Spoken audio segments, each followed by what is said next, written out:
you need that. So Heather's not in here yet, but that's okay. All right, Russ, are you checking to see if when we go live? I'm checking. Yeah, I'm watching it right now. Awesome. Okay, you ready to explain this Google Meet thing, Steve? Yes, sure. Yeah. Good. So, are you signed in as Jackson? Yes. Okay. Okay. All right, Russ. So we're live when you're ready. All right. Good morning and welcome to jcpsdigitallearning.com. It is Fun Friday. April, what is today? Steve, is April 10th. It's April 10th. April 10th, yeah. April 10th. And we are here today to talk about Google Classroom for beginners. So we're going to kick right off here into Google Classroom because there has been an exciting new update. There have been so many updates here, guys, recently with almost everything technology. Due to this NTI situation, but a really exciting update came to Google Classroom yesterday. So we're going to jump right in with that. So I'm going to go ahead and start sharing my screen here. And I'm going to share my screen. I'm Russ Hockenberry, by the way, Zone 3 Digital Innovation Leader, joined by Stephen Durham, Zone 3 Digital Innovation Leader, Elaine Abernatha, Middle School Digital Innovation Leader for JCPS. All right. So and we have Rebecca Reynolds and Catherine Wolf on the chat already. Hi, Teresa Gamble. Go Bears. Okay. All right, here we go. So I'm on the main page of Google now. So when you open up Chrome on your Chromebook or on your TIP laptop or on any device, it's going to take you to this homepage, this Google homepage here. And on the Google homepage, you're going to have your Google Doodle, your Omnibar, which is your search bar. And then up top in your top right here, you're going to see where your account is. You're going to see, you want to make sure you're signed into your JCPS account. Okay, that's one issue that we have a lot of times is, particularly when we're using home devices at home, we're logged into a Gmail account, and we need to make sure we log out of that account and log into your JCPS account, okay? And then next door to your account, you've got your waffle, your 3x3 grid there, and that's where we're going to want to be in a second. And then you got images over here, which I don't ever use. So forget about images. We get the waffle, 3x3 grid. I click on that waffle, and I get all my icons up here, and I'm going to click on Classroom. There's my Classroom icon. And so when I click on Classroom, I get this splash page. And on this splash page are all of the different classrooms that I am a part of. And so the class that I'm going to be using today is called Jack Bosley Demo Class, named after our colleague Jack Bosley. And so I'm going to click on my Jack Bosley Demo Class here. Just click on the name. And if you have not been to Classroom since yesterday, and you go back in your Classroom today, you're probably going to see a message that pops up that says something about Google Meet being enabled for Classroom. I've been in this classroom a few times, and so that message is not popping up for me. But here's what you do if you don't see that message.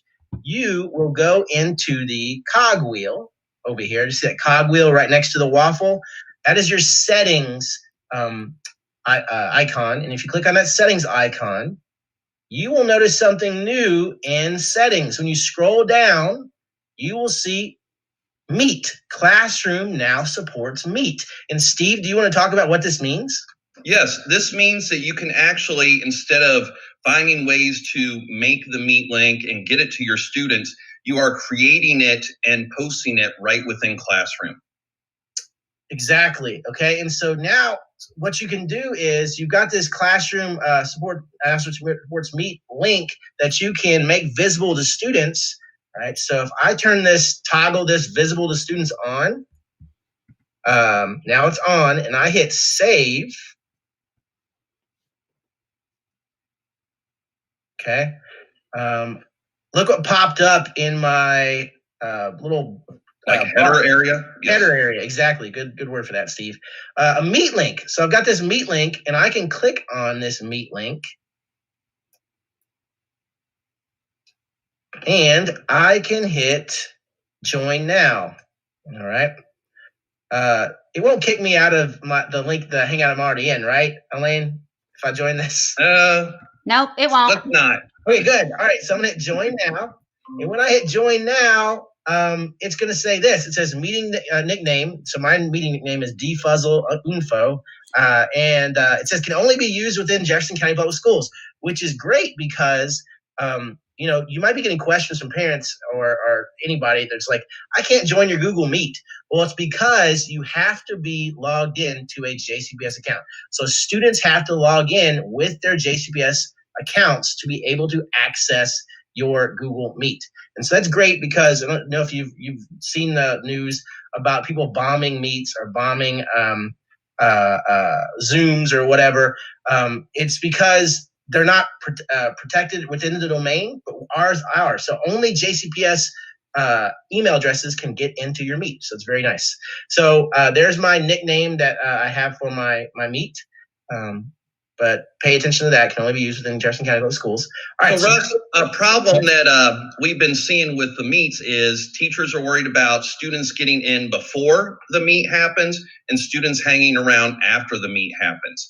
And this really is going to address all those issues, from the sharing of the meet link to being able to control it.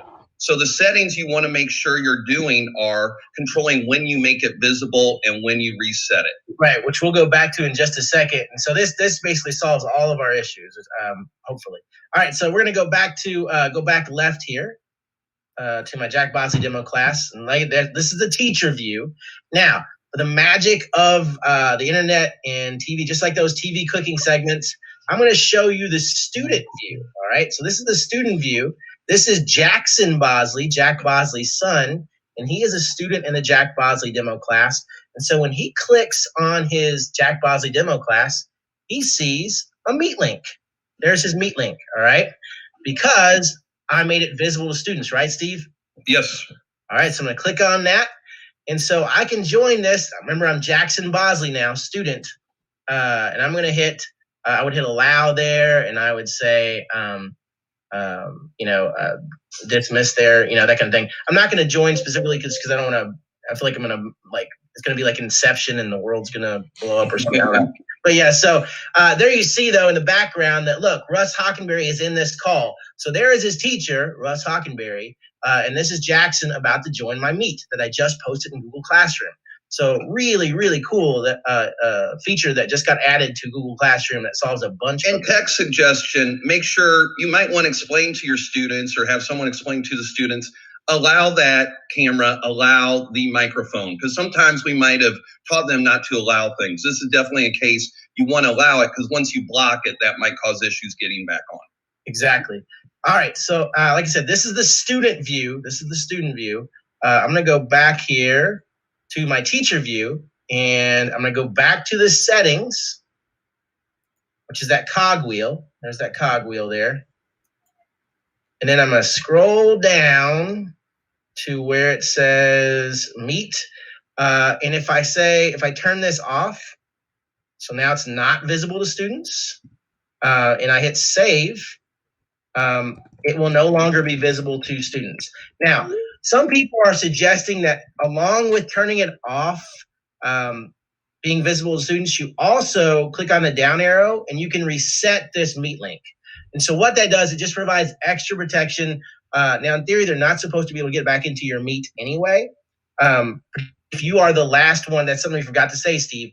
How do they make sure that students are not there when the teacher's not? So the teacher should wait, just like when you're in a physical classroom, you wait until everyone leaves the classroom and then maybe wait a minute to make sure nobody left anything behind or is coming back in. And then you close and lock the door. You're the last person out, you close the Meet. Exactly. And so then you come back here and you make the link not visible to students, and you can also reset the link and you get a whole different link. And so then if they just had that link saved in their browser, it would take them nowhere. All right. So because you've reset that link. All right. So I'm just going to hit save now on my end, the teacher end. Remember, it's not visible. I've reset the link. Hit save. And I have now got no Meet link up here. And let's go back to Jackson's page. Look, Jackson, I might have to refresh. Yeah. Jackson has no Meet link there as well. All right. So I've made it not visible to in my class, but I've also made it not visible to the students as well. Okay, so worst case scenario, you have a student who the teacher doesn't make the link visible until they're ready to start. They make it visible. All the students go up to their header, they click it, they go in. You have that one student, and this, we're just talking worst case scenario because I know this is what people are worried about. He copies that link. He sends that link to one of his buddies and says, hey, this room is going to be closed. It's going to be locked up. But tomorrow at 10:30, we're all going to be here. So come back to this meet and whatever. But the thing is, we've reset that now. So if you actually close it, make it not visible and reset, even if that link gets out to someone and they come back when the room is open, nothing they can do. It's going to be a different meet. And we're going to skip over some stuff that we've talked about all week because we've got a couple new important features to show you guys, and this is one of them. So just let me review again for you. We're going to go back up to the cog wheel. All right, so I'm going to go to the cog wheel. That's my settings button. And then when I scroll down, that's when I've got the access to all that Meet stuff I showed you, okay, where I can make it visible to students, and I can actually just post the Meet link in my classroom, and it's just a great way to secure your Meets. So you might want to get in the habit of resetting before or after you make it visible, and you can reset it as many times as you like. Right. It's not going to matter at all because it's posted in Classroom. It won't matter what the actual link is. All right. So that is that. Let's go get out of here, though. I'm going to go to my X up here in the top corner. And let's just go straight into classwork. All right. So because you may be looking at how do I actually assign work in Classroom? So let's take a look at the anatomy of classwork in Google Classroom.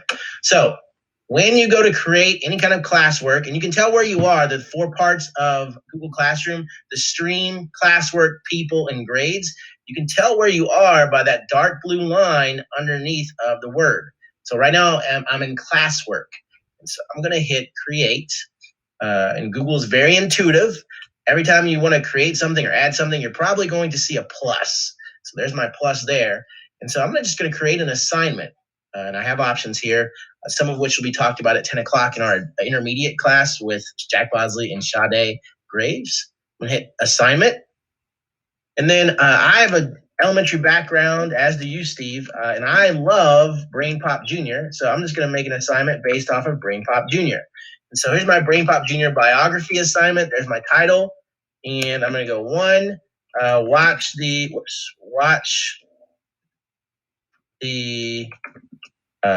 video on biographies.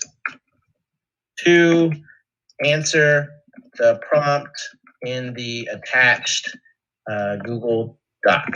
All right, and you're probably like, you don't have what video on biographies and what Google Doc? Well, that's the best part about Classroom is because you can all do this on the fly now. So I'm gonna hit add to add my link for biographies. So if I hit add, I have these options. I have Google Drive, I have a link. So anything I grab from the internet, I can put in there, file or YouTube, and I'm gonna choose link. Okay, and I've already pulled up my Brain Pop Junior biography tab up top. Tell me about tab browsing, Steve. So basically tab browsing, if you've been kind of started with Firefox, but it definitely is the main way to navigate on Google Chrome. You basically just want to keep your tabs open and then you're hopping from tab to tab instead of repeatedly opening new windows. And you might see some people like Russ is a pro. He's got like 5 tabs up right now, so he can jump from one to the other. I've seen my wife sometimes with 50 tabs open. I don't know how she manages that, but Russ is doing a good job of managing his tab browsing. Yeah. All right. Yeah, 5's kind of low, Steve. So I think your wife is pro.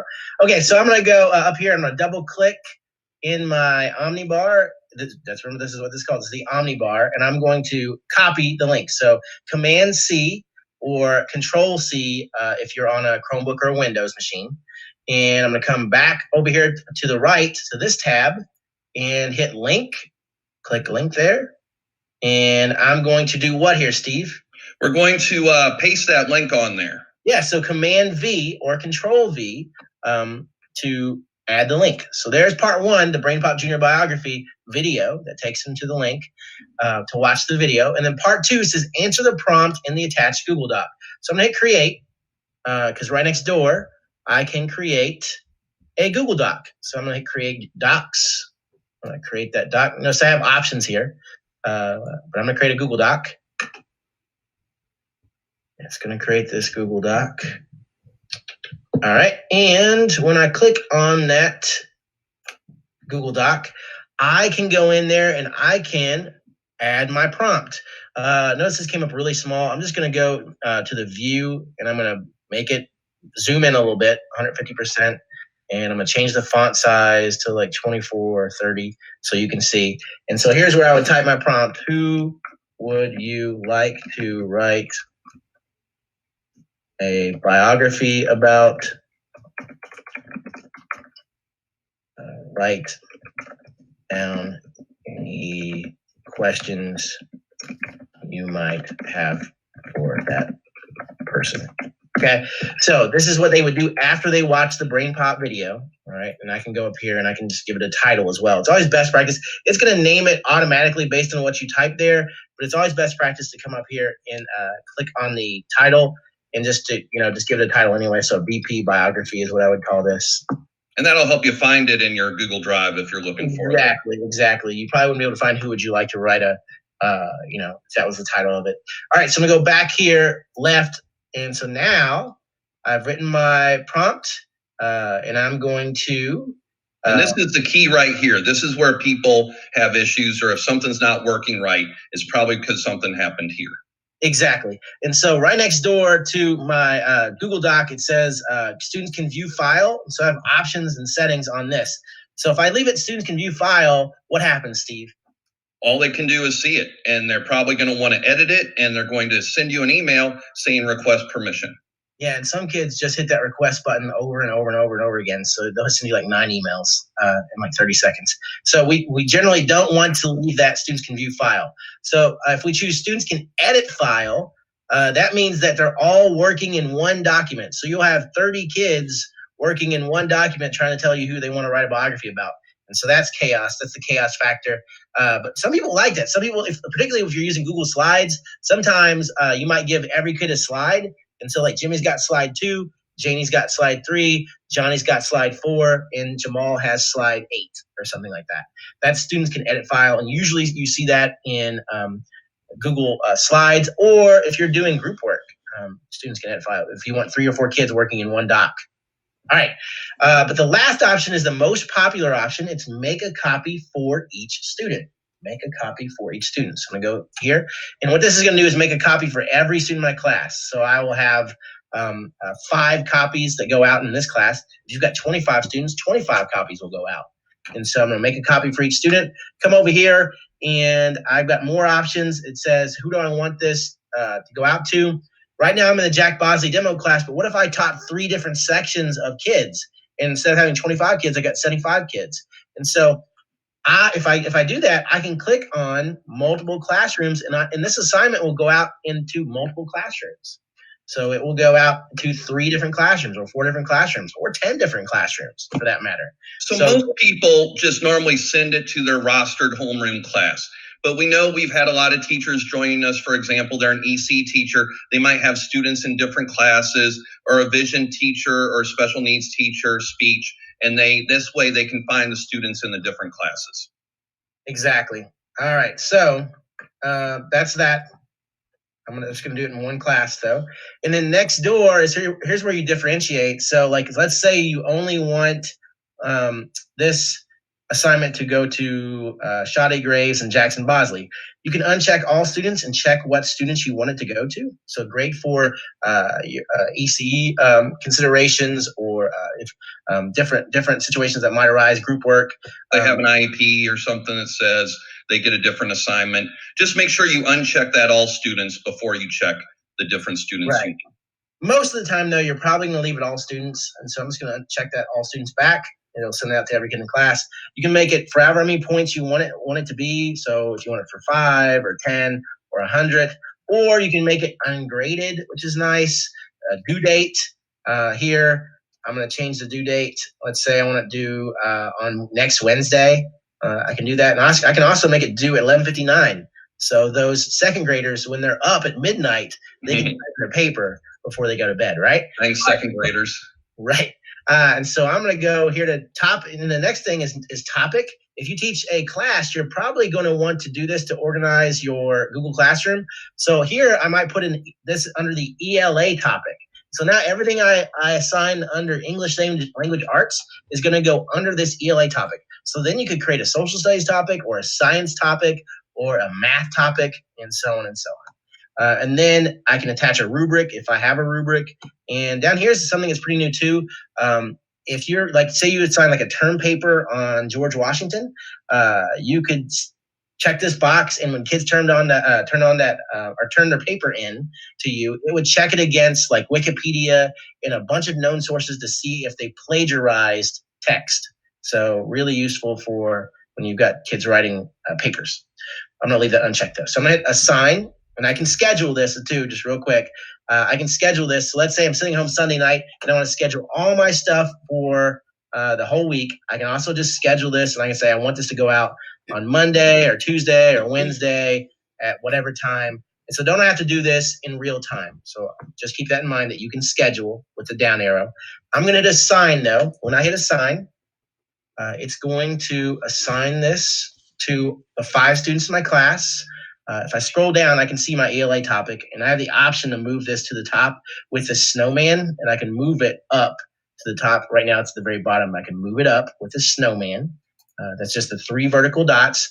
But it's also going to show up in my stream. So if I click on my stream, which is kind of like your Facebook feed, I'm going to click on Russ Heimer posted a new assignment, BrainPop Junior Biography. When I click on that, I see my 5 students, and I see the work that's been assigned to them. And I can click on Stephen Derm, and I can see what Stephen Derm is doing in real time. All right, so Stephen, he's got to work. It's Fun Friday. Obviously, Russ is wearing hats. So all right. So then I add a private comment. You're off task. Please refrain from that. All right. So you can leave a private comment, post, and then when Steve turns in his assignment, go ahead and turn in your assignment, Steve. Turning in. So you're going to see this 0 turn into a 1. You're going to see this 0 turn into a 1.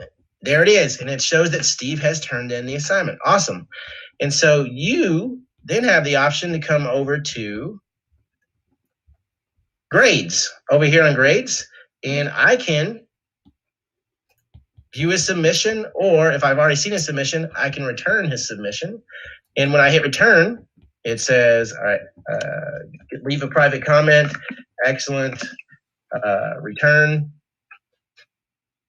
This turned in is going to turn into a check, and that shows that I've returned the work to Stephen.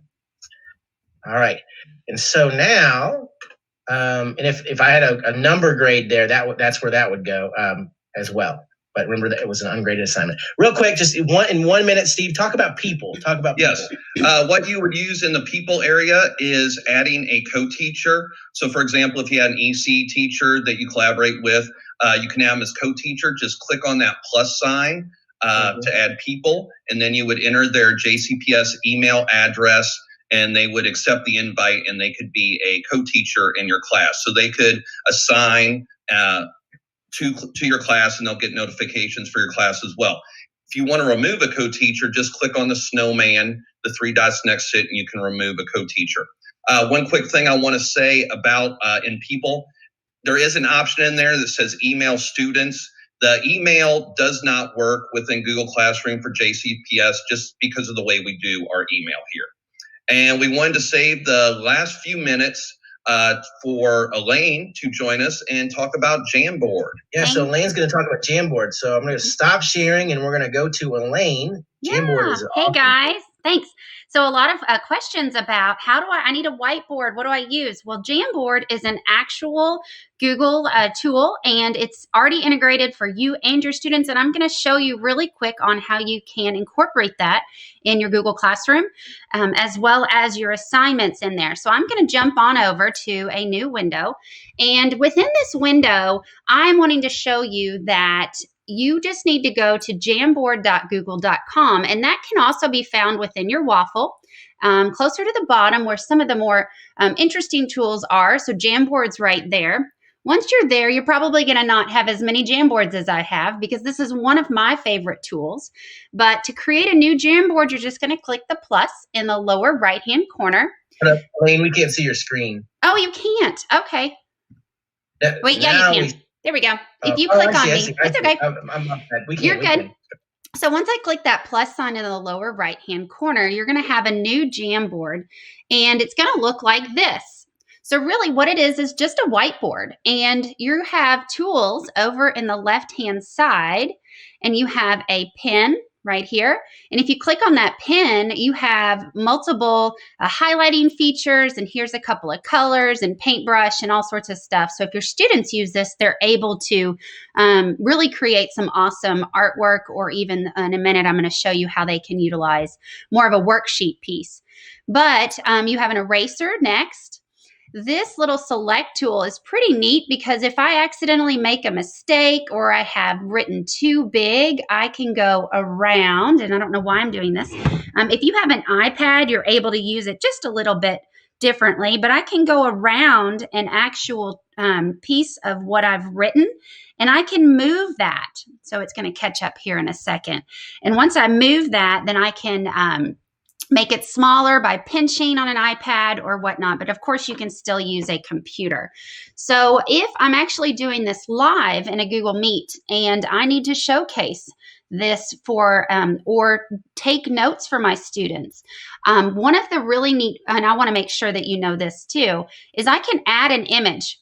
So if I've taken a screenshot of something and it lies inside my drive or it lies inside the hard drive of my computer, I can upload that and it can look like something like this. So now I have an actual piece of what I want to showcase to my students, and I can do that live for them by going ahead and selecting my pen, and I can model something that my students need to see. And I can also show them that I can erase as well. And I can make sure that they see and understand what I'm trying to talk about. And if I pair that with the recording of my Google Meet, and remember, we want to record mostly just instruction.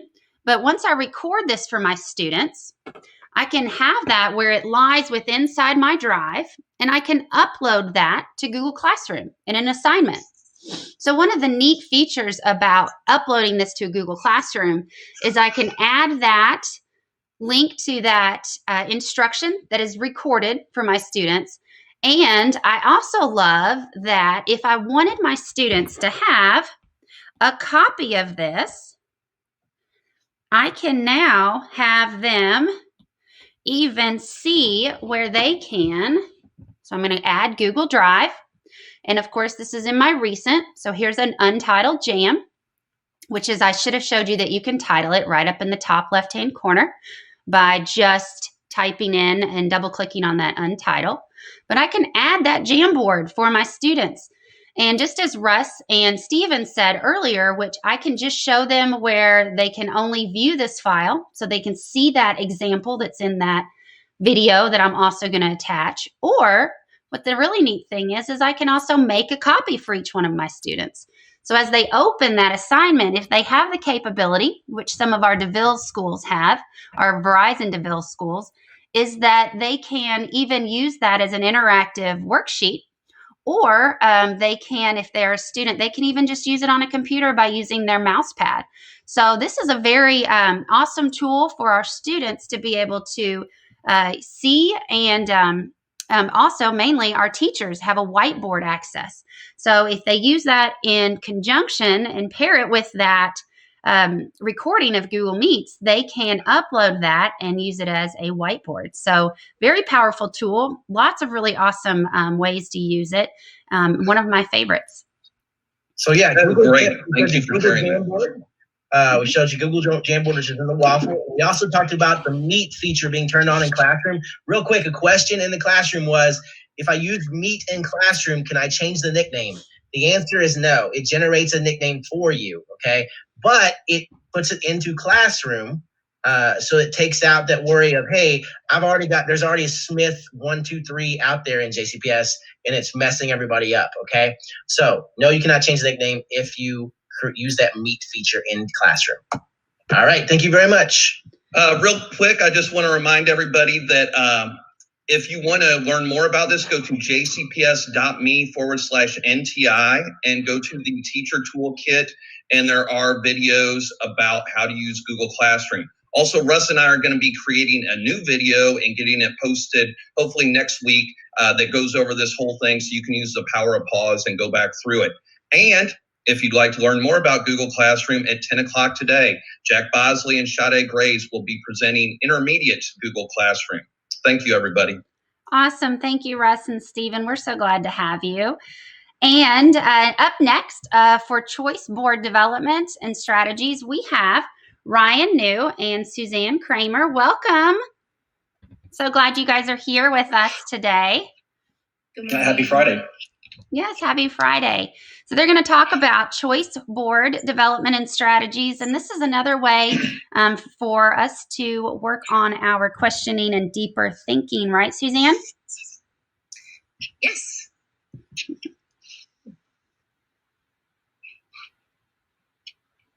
So as you are joining our chat, make sure that you introduce yourself and as well as where you are from, because we want to know how we can help you. And if you have a teammate or a coworker that could join us, give them a shout out, send them an email with the link of jcpsdigitallearning.com so that they too can join, because joining live is very important. It adds that live question and answer. And we have a whole team that is watching this chat and helping answer those questions live. So it's so beneficial for you to be here live.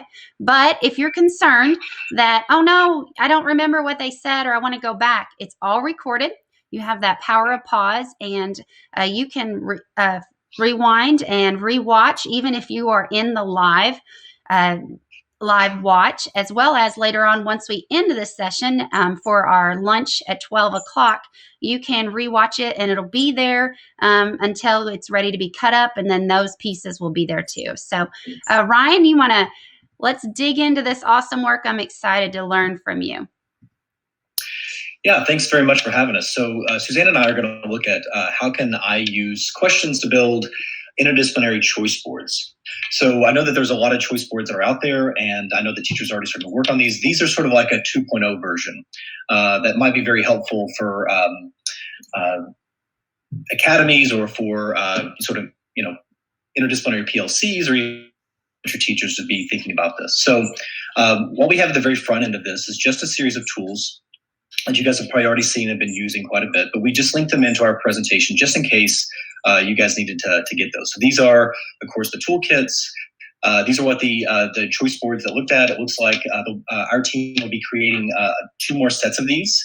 So it'll be a total of 5 choice boards that are out there that look just like this, that are not in the interdisciplinary nature, but more in the sort of fan nature of these are things that students can be engaged in. These are the templates in case you want to use these. I know that Lacey Eccles is just showing a science teacher who used one of these to build out some choice boards for theirs. They went to this blank template here and reconfigured for their purposes. And of course, here are the resources that we've been curating for you guys that are all vetted. They're basically put in 2 different camps. One as a resource, meaning that it could be anything from something that could be fun to use to help enhance what you're doing, or the second way is by lessons that have been vetted and approved by to make sure they align to standards and so on. So what we're looking at today is the 2.0 version of the choice boards, taking this to sort of the next step. Now, interdisciplinary can mean a couple different things. One of them is the idea of integrating the standards together, right? That you might have an ELA standard, social studies standards, and those are working in tandem to do a task. That might be a 3.0 version. This is really a 2.0 version using a different type of conduit, a different type, as Suzanne would say, or a different type of glue, right? A different type of melding these together, which are questions. At the very center of this, we have compelling questions, which has really come out of the social studies world, this compelling and supporting questions, but it doesn't have to stay in social studies. And so the compelling question is really the ultimate aim for students, which is why it's in the center. The supporting questions, which come from the disciplines themselves and the standards on which they are based, help supply the supports to get students ready to answer a compelling question. So these terms have very specific meanings, and we want to try to be as faithful to those meanings as possible. A compelling question is intellectually rigorous and student-friendly. It is also motivating for students to be able to answer. Oftentimes, essential or focused questions do not make space or room for students' lived experiences to come into that question and ultimately into that answer, which means that students are oftentimes forced to sort of deal with a question that doesn't involve their lives. Compelling questions are meant to involve students' lives. It's supposed to be for them to consider what the disciplines and the standards say, and then weigh them against their own experiences, right? Or filter them through their own perspectives. So a question like, how does where you live affect how you live, is a compelling question. It is intellectually rigorous, it's student-friendly, meaning that students can hold that in their heads, right? But it's also motivating in the sense that it automatically gets under your skin. If you hear a question like, how do we keep our communities healthy, or what makes our communities healthy? You can't help but start to answer that based upon your own perspectives. And ultimately, they are argumentative. Argumentative in the sense that they are subjective, that there is not a correct answer to this. But it doesn't mean that argumentative in the sense that we're trying to force an argument.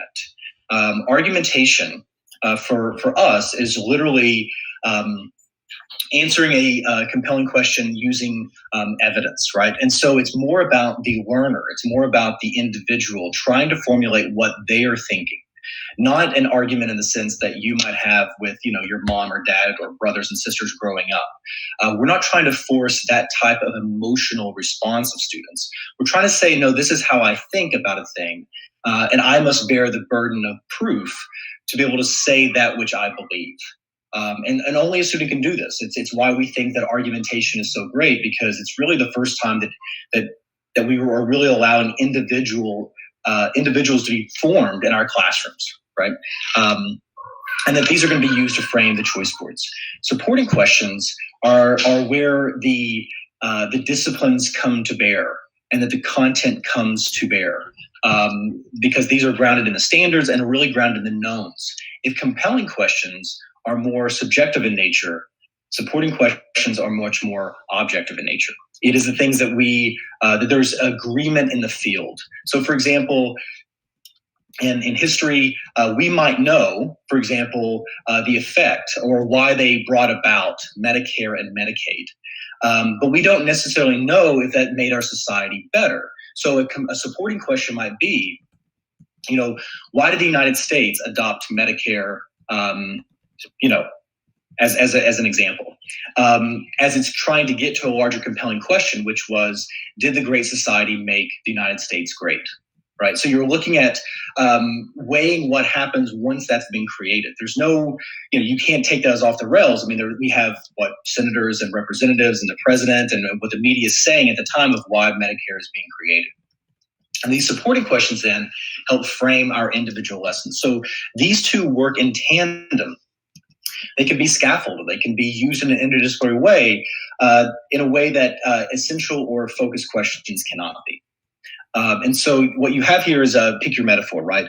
What is if a compelling question is the top of the stool is only a stool if it has legs as well, right? But you can't have just legs with no top of the stool, right? So they got to work together.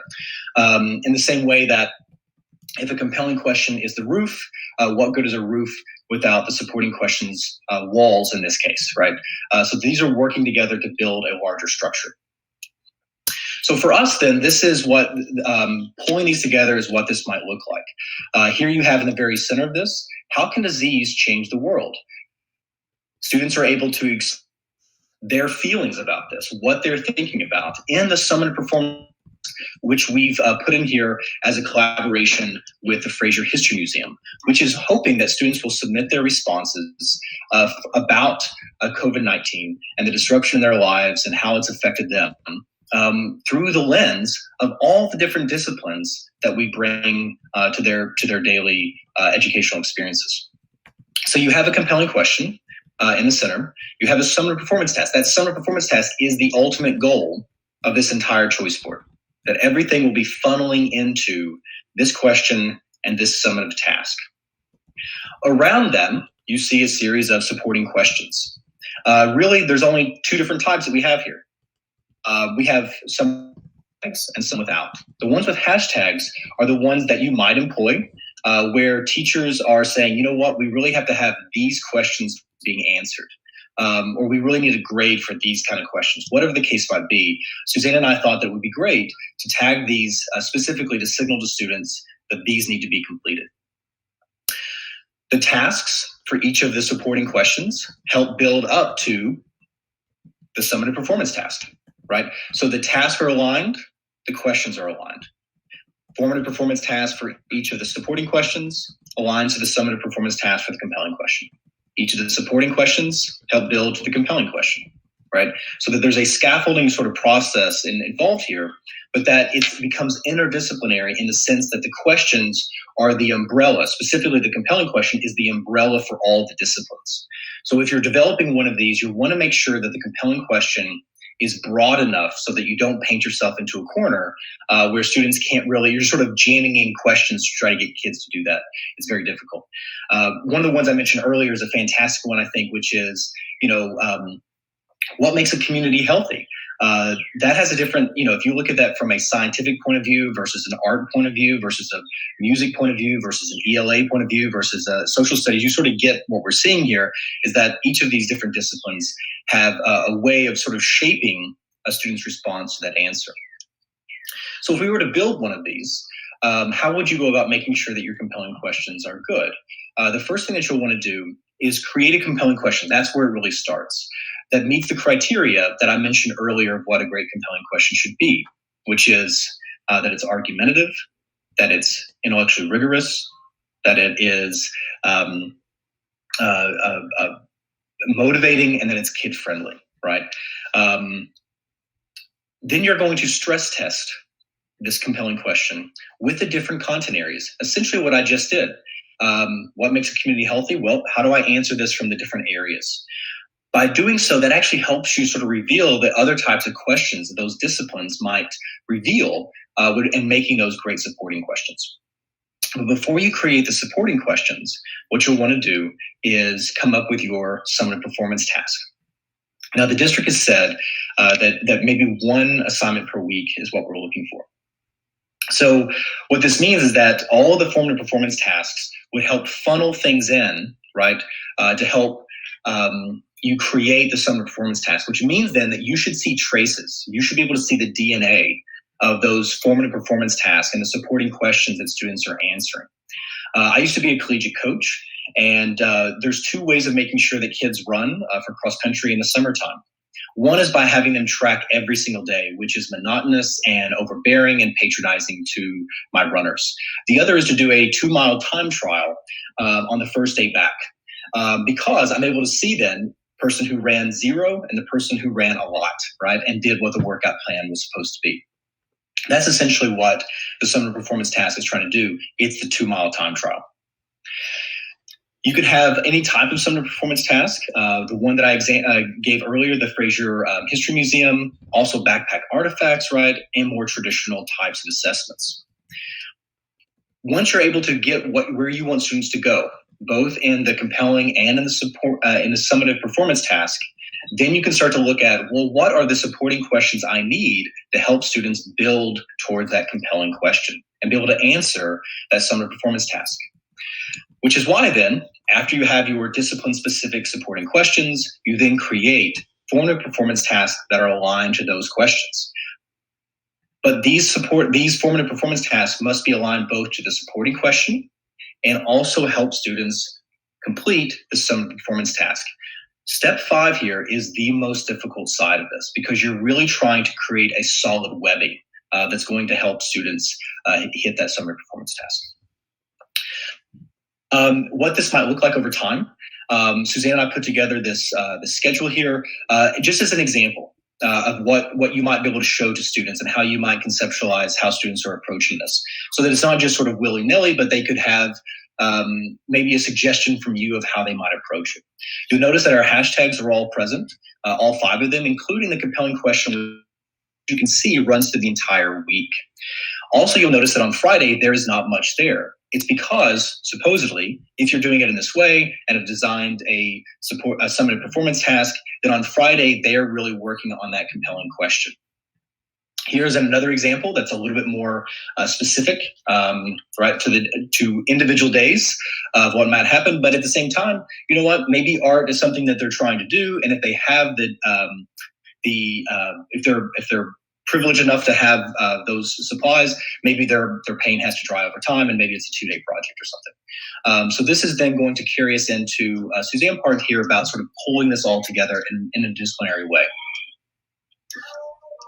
So as we were considering how we could use questions as the conduit for interdisciplinary planning, a way for teachers to come to the table, we really wanted to take a student-centered approach, considering, what are students experiencing in terms of the silos of their different classes. And I think that this is particularly magnified in NTI.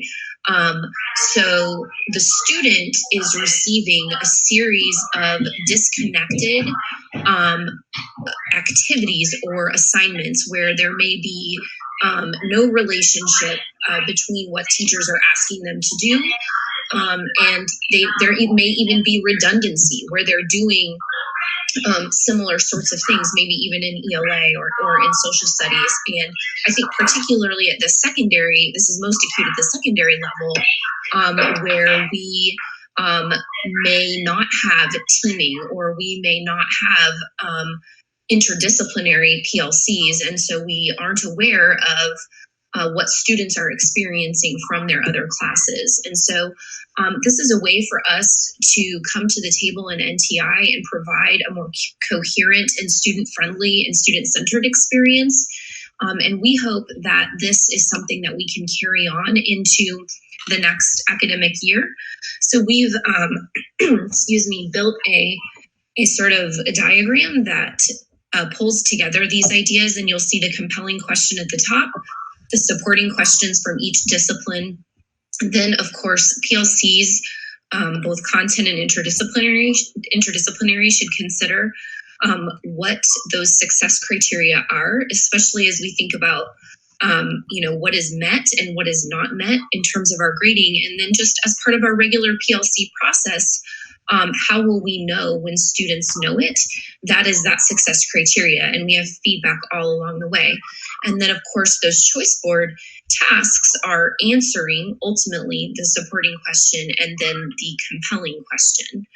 And in a sense, elementary school teachers may have an advantage in this line of thinking because they don't have there aren't 6 different teachers teaching 6 different disciplines. And so here we've begun the process of taking away those silos, those lines, right? So what if we could have a compelling question, task in the center,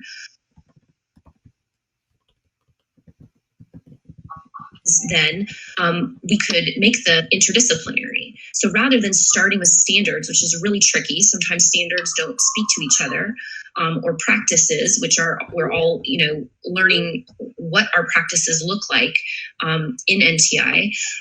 We have supporting questions that are for ELA, social studies, the arts, science, math, health, and PE. And then we are also blurring the lines of those lessons. So what are those mini lessons, the modeling, the think aloud, those Screencastify lessons that we're posting in our classrooms for students to access asynchronously?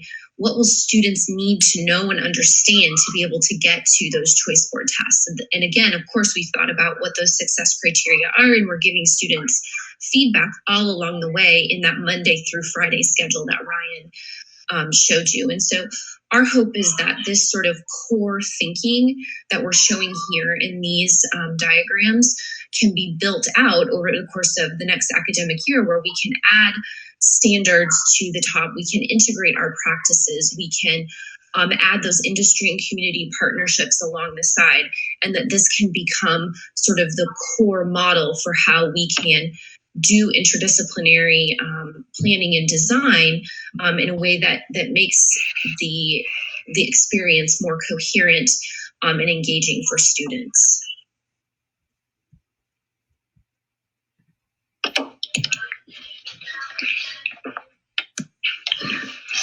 So is there any questions?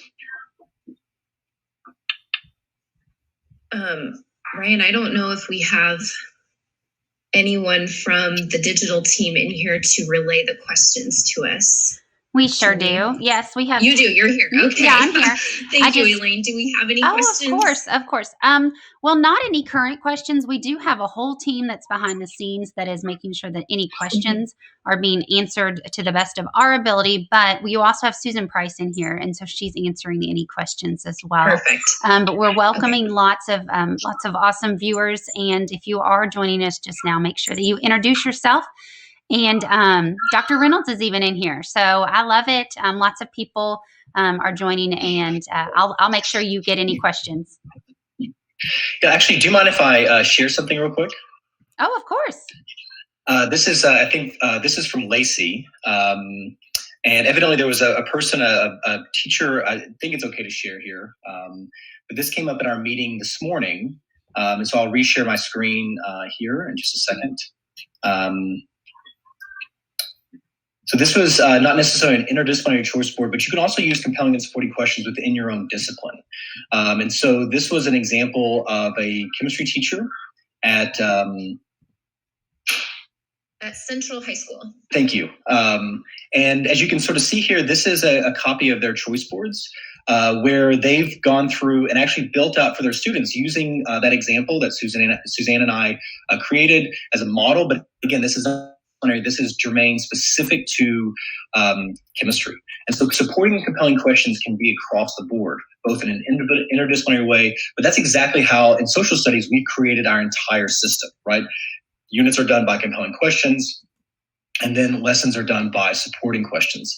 And as you can see here, these are some examples of what this chemistry teacher has done, right? Where they actually build over time, right, for his students, so that by the very end, they're really getting at climate change, right? So we actually see his process over time, that even the disciplines, the boards work as standalones, but they're also then scaffolding to the much larger concept, which is a very cool way of also using these choice boards. So I just wanted to point that out before we got going, that this is actually in real time this week happening by the hard work of our teachers across the district.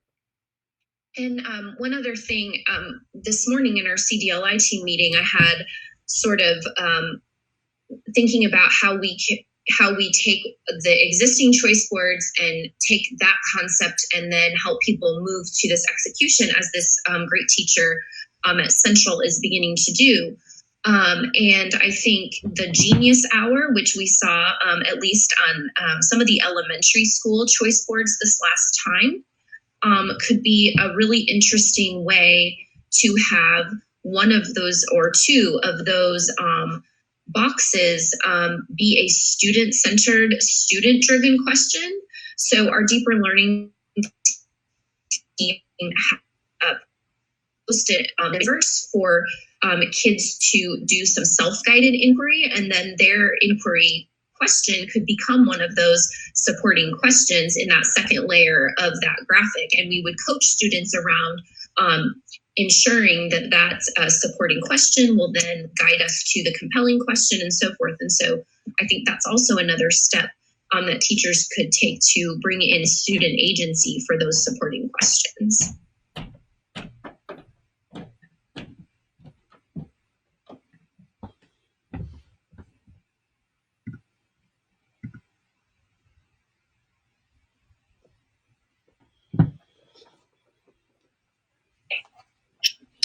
All right. Well, thank you guys very much. And if you have any questions, feel free to reach out to Suzanne or I. We're happy to try to answer them. We've gotten a few this week, which we're always happy to do, and also to help plan. So thank you guys very much, and we appreciate our Suzanne and I's weekly time, right? Like good old fire chats. And so thank you guys. And thanks so much to Elaine for being on here and facilitating our time and bringing us questions and helping fill some of the gaps in communicating with teachers and just helping us with all of this. So thanks so much to you, Elaine, for doing that. Oh, you are so welcome, Suzanne and Ryan. We really do appreciate you, and we know that you guys are working hard just as we are. So I want to make sure that I introduce the next coming up show. We have Google Classroom Intermediate with Jack Bosley and Sade Graves. And if you're not aware of it, Google Classroom has had some awesome updates that recently rolled out last night. So tuning into this is imperative. And if you have other viewers or other teachers that could utilize this session, because watching live, you get live questions and answers, and we want to make sure that we support you as much as possible. So give a shout out and share this link to other teachers that could use this time to help grow their digital agility, as we call it. And as you're in this chat, welcome. Make sure that you introduce yourself. Let us know where you're from, because we too want to make sure that we celebrate you joining us as well. And also, I'm going to go ahead and take the moment to, as you're in this channel, make sure that you click this subscribe button in the top right-hand corner. Of course, mine's not there because I'm in the channel. But when you click this subscribe button, you're actually getting that information that we are live or any new episodes that we upload, and it comes to you. So you don't have to take the time out of your day to go seek out information. It comes to you through a notification. Of course, you can turn those off if you choose, as well as in the logarithm that when you go to YouTube, it shows up all those videos that you are possibly interested in, and anything that you've subscribed to, hopefully it's this channel, it comes to you so that you don't have to seek out that information. So that's working smarter, not harder. And as we are all extremely busy, that would be imperative. So go ahead and click that subscribe button. That will help you, as well as anything that you see a coworker or a friend could use. Make sure you share that information as well to them. I'm going to go ahead and take you to the playlist button that is on the channel, because this is also important information for you. If you want to go ahead and find something that you need to skill up on, we have Read Write, we have Edmentum, of course, we have the backpack support list, which you can include in your students if they need it. And we have teacher playlists. So if you teach social studies, math, any area, we have playlists there for you too, to support that as well. Of course, we have a Google support list, and that support list will help upscale you if you have any needs for any type of the Google platform tools that you can use. So make sure you check those out.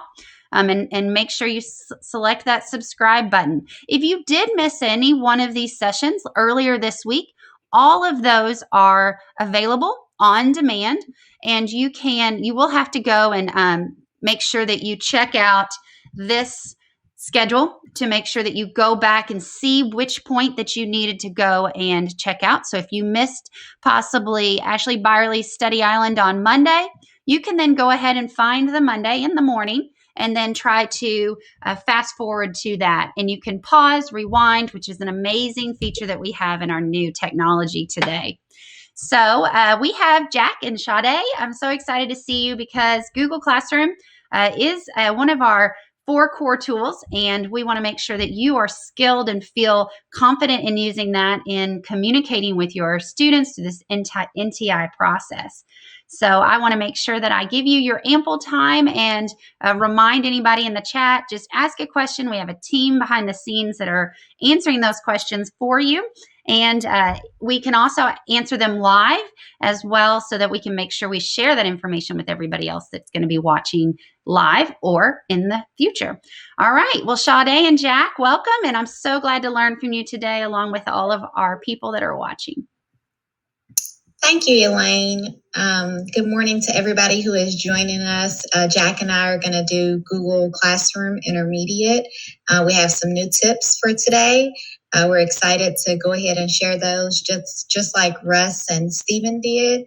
But before we do that, I want to give a shout out to one of our school digital innovation leaders, Allison Heinrich, that's at Wellington Elementary. She actually tagged me on Twitter and alerted me to this new update last night. So I woke up in the middle of the night and I was like, look at her, she's already on it. So great job, Allison. I love to see you all leading from your schools and helping out everybody out there in JCPS. Yep, that's right. Zone Wonderful. Zone Wonderful, yes. Okay, so I'm going to go ahead and start sharing my screen.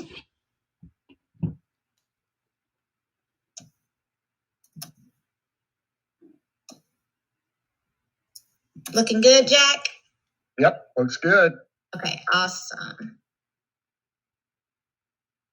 Okay, so I have added to the top of our agenda for today our Google Meet update inside of Google Classroom. And I just wanted to point out that throughout the week, we've been adding things as people in the chat have had questions. And those topics are still in our presentation. I just moved them to the last slides that are in the presentation because we don't have time to go over everything, but they're still in the presentation if you're pulling up the resources that are linked in our schedule. So Jack, do you want to take us through the Google Meet update? Or yeah, I can. If you want to stop sharing for just a second, I can share my screen. Oh, okay. Well, I actually added some slides to our presentation. Okay.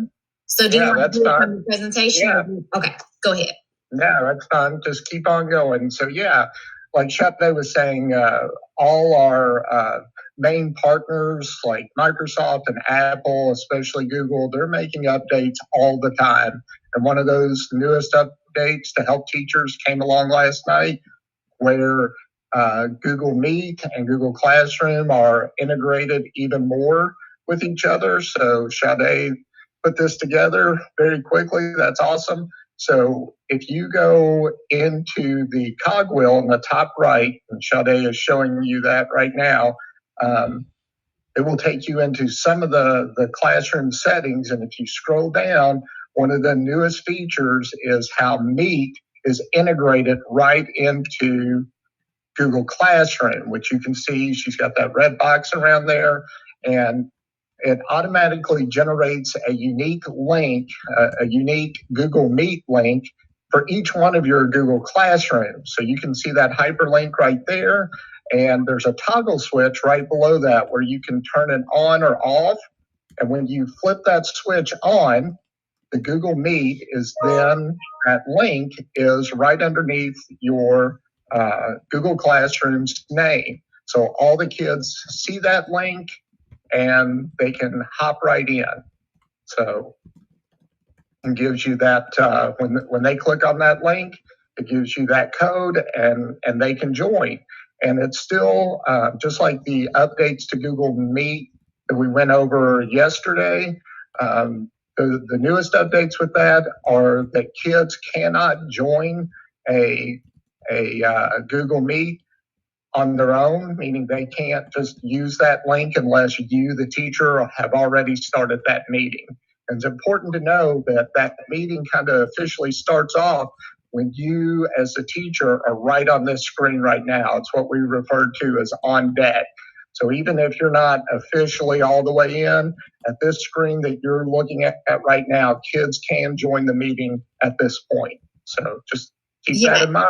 But the integration of that link right into Google Classroom is so helpful. And Russ and Stephen were talking about something that we might have to start to let students know is once they have clicked on that link, they do want to activate that camera and that microphone so that they can be seen in the meeting or heard in the meeting. Yeah.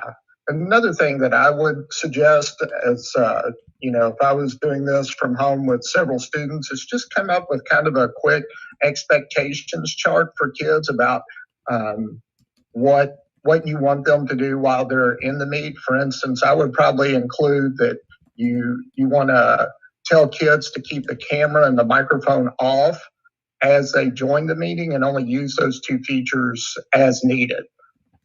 That's a good point, Jack. So then once they have, once you've had your Google Meet and once you're finished, I know Russ and Stephen pointed out this morning that you could toggle back to where that meeting code is no longer visible for students to see. Right in the same settings. That's right. And underneath the, right above your red box where that little baby triangle is, if you'll go back. Oh, there it is. Sorry. There we go. That's it. That's what I want to show them next, is that you can reset that link each day. So if you're worried about kids reusing it, it's not really that big a deal because kids can't start a Google Meet on their own. But if you want to be very cautious about that, just reset it every day. And as long as you turn that toggle switch on where it's visible to them, you can reset it every day because the link is going to be right there for them. That's great, because I know a lot of people were worried about students, getting into those meetings on their own, but like you said, they can't do that. So just that reset is just an extra cautionary step. Yeah. And the other thing too that Stephen and Russ mentioned in their earlier presentation is just good practice for a teacher is to make sure you're the last one to leave the Google Meet. So you need to make sure all the students have left. And even if you have a student that has, let's say they're in the Google Meet and for whatever reason, they just kind of wandered off and left that Meet open on their computer, a teacher can remove them from the Meet so that everybody's out of it and then wait about 60 seconds, a minute, and close out of that. Just make sure you're the last one. Stephen had a great analogy. It's just like real life. Make sure you're the last one out of the classroom before you lock the door. Exactly. All right, so we're really excited about that. Hopefully, people are able to integrate that into their Google Classroom use, and we'll just go ahead and move right along to our next topic, which is updating and personalizing your classroom by updating the class name and sort of making it more personal by selecting a theme or a photo that you would like to include. So to update your class name, you would select that cogwheel. That's really important whenever you're looking at settings in Google Classroom. You would select that cogwheel, and then from right there, it's going to take you to your class details. And you can type right where it says class name and select something that students would easily be able to recognize. So I know myself, I would probably put Miss Graves Reading or Miss Graves ELA or Miss Graves Library, whatever that class would be. And then another way that you can personalize that is that you can select the theme for your banner. If you click on select theme, it will give you these pre-generated themes that Google Classroom offers. But if you select upload photo, you can upload a photo that that you've maybe taken with your class. Maybe you have your yearbook photo with your class that you want to put in there. And I know Elaine mentioned yesterday, if you're one of the people that are a little bit more techie, you can also make a GIF for your banner and get a little bit more personalized using something like that. So another way that you could use Google Classroom to make the work more seamless during our NTI period and any other period. I know when I was a librarian, my special area teachers and myself, we would collaborate often. So something that we would do is to invite each other as co-teachers. And I know Russ and Stephen touched on this morning, but the way that you will do that is right under that People tab, you will click in the teacher section. There's that little person with the plus sign next to it. And you would just click that and start typing the name of the person that you would like to invite to become a co-teacher in your course. And that will give them an email, and they would have to accept that invitation to be a co-teacher with your class. So next on our agenda, we're going to talk briefly about differentiation using Google Classroom, which is really important, especially because all of our learners have needs that we want to meet, not only when we're in the classroom, but during times when we're away from them, like our NTI period right now.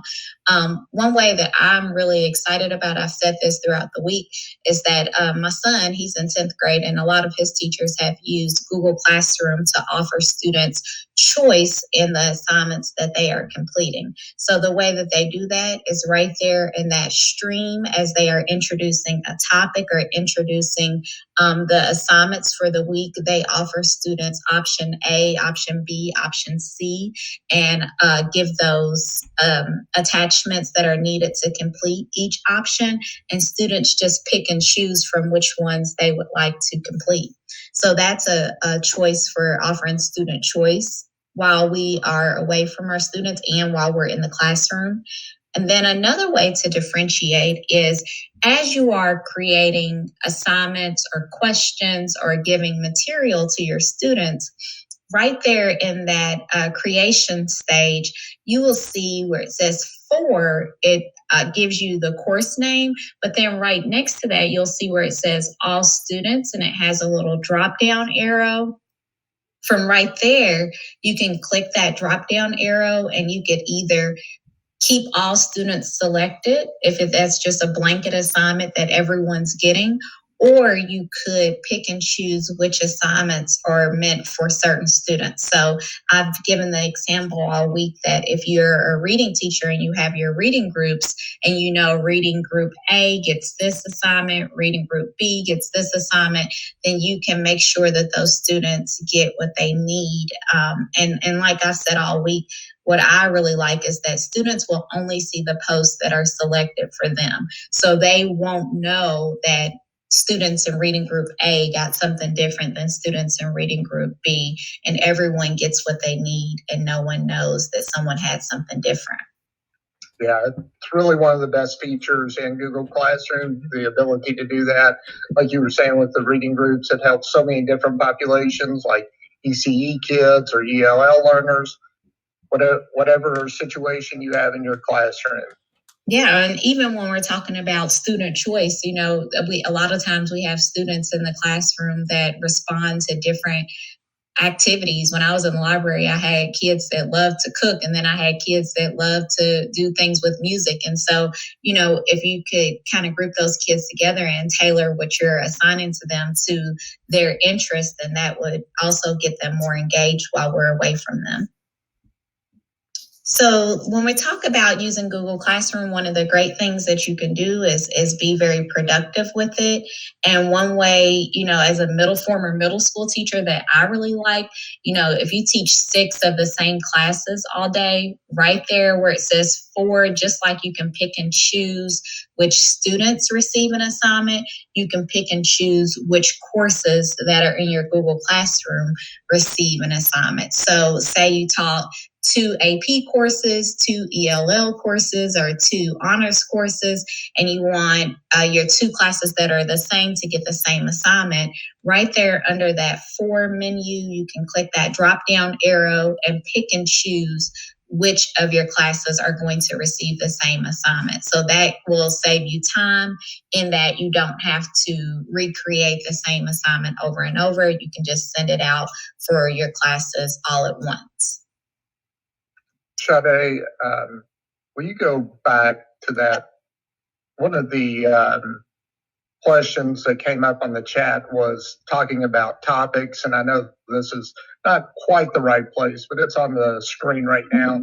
So anytime that you create an assignment, you have the ability, in addition to, while you're making that assignment, to use the topic feature, which is so handy for kids because the topics allow you to organize the classroom based on any number of ways. So if you were to, I don't know, if you were a U.S. history teacher and you were going over, I don't know, 2 or 3 different chapters, you could make a bunch of assignments that just said the topic was chapter 1 or the topic was chapter 2.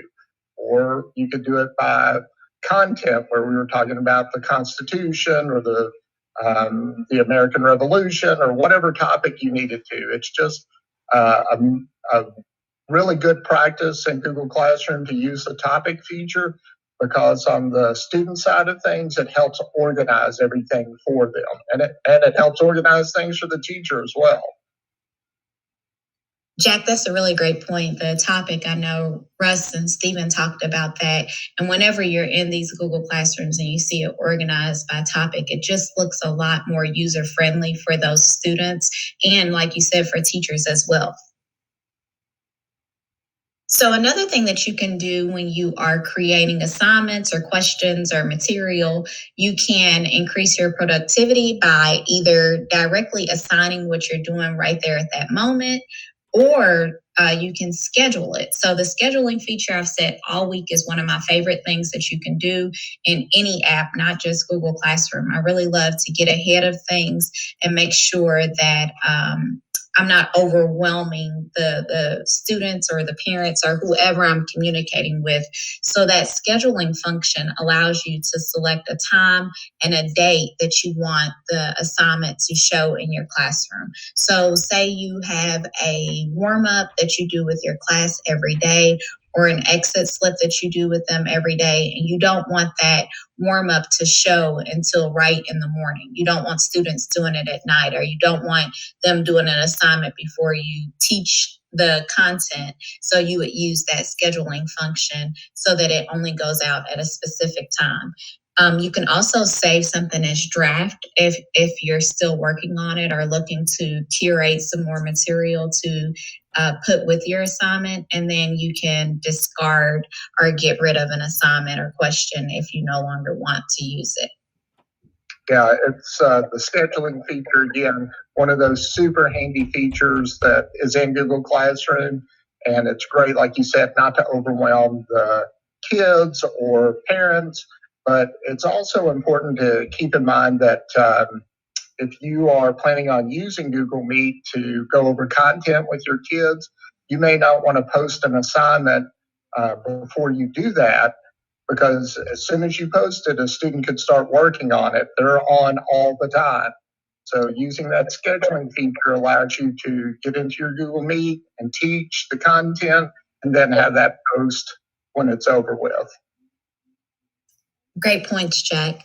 When this slide is just showing that anything that you have in Google Classroom is actually organized in Google Drive in your classroom folder. So the class folder on Google Drive, from the classwork page, if you see that red box in the very top image, if you click on that, it will take you to the folder that is organized in your Drive.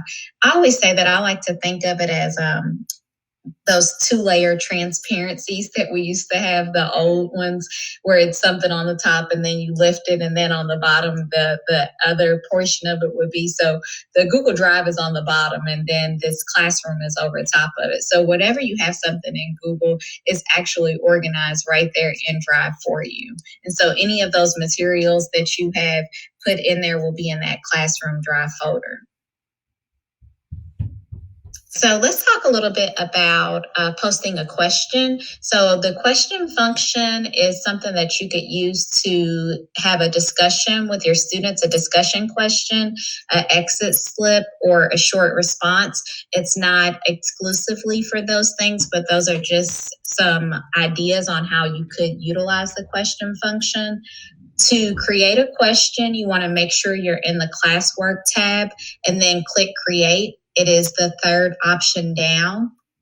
Once you have clicked create, then it will give you the options for formulating your question. So you will write it, add any instructions that you need to include the due date and any materials that you would like to go along with the question. And then again, you can differentiate by assigning it to multiple courses or just giving it to certain students. Then you could choose whether or not you want it to be a short answer question. So that would be if you're using it for a discussion, or a multiple choice question. And that's just maybe like a short exit slip that you want students to complete. And then you can also go further by allowing students to reply to each other if that's something that you want to do, or allow students to answer edit their answer after they've already answered their question. Yep, really great feature. The question, like you said, Sade, for those exit slips or bell ringer, icebreaker, whatever you want to call it at the beginning of class too. So yeah, maybe even just doing a poll. I know, again, my son, one of his teachers did a short poll on what time they wanted to meet for their Google Meet, and that question was posted right there in Google Classroom for them. Just like with an assignment, you can either go ahead and ask the question right then. You can schedule it for a later date. You can save it as draft, or last, you can just get rid of it if you realize that's not a question that you want to ask your students. So another thing that you can do in the posting section is to reuse a post. Teachers can reuse a post from another classroom. They can create a lesson one year and then reuse it another time. And this allows them to save time. So the icon that you see on your screen is the reuse post icon. And you will see that when you are reusing a post right in Stream. So just like Russ said, that Stream looks sort of like your Facebook feed. As you're about to type something in Stream, you will see to the right-hand side of the post, it offers you the option to reuse a post. And if you click there, you will be able to select from your previous post to reuse a post from Stream. In classwork, in order to reuse a post, if you click on create, it is the second option from the bottom. And again, that icon is there. So you click on reuse post, and it will ask you to select which class you would like to reuse a post from. Then it will take you through to select the assignment that you are going to reuse. And that bottom question with the red box around it is really important, because you want to alert if you want new copies of all of the attachments that you included with the previous post to go out with the new post that you are now creating through reusing. And then once you have it all formulated, then you can edit it to fit your new post. So maybe you want to change the date in it, or maybe you want to take out something. And then once you've done that, you would just go ahead and post it, and it has been reused. In terms of classroom management, when you are looking at assignments, I know I got a question yesterday about how can I see which students have completed my assignment that I put in Google Classroom. All you have to do from right in the classwork section of Google Classroom, you would click on the assignment, and it will show you how many students have turned in the assignment and how many students you're still waiting for to turn in that assignment. If you click on the assignments that have been turned in, you can see which students have turned them in, and you can interact with those students that are still working on their assignment in real time. And I know Russ and Stephen touched on that this morning.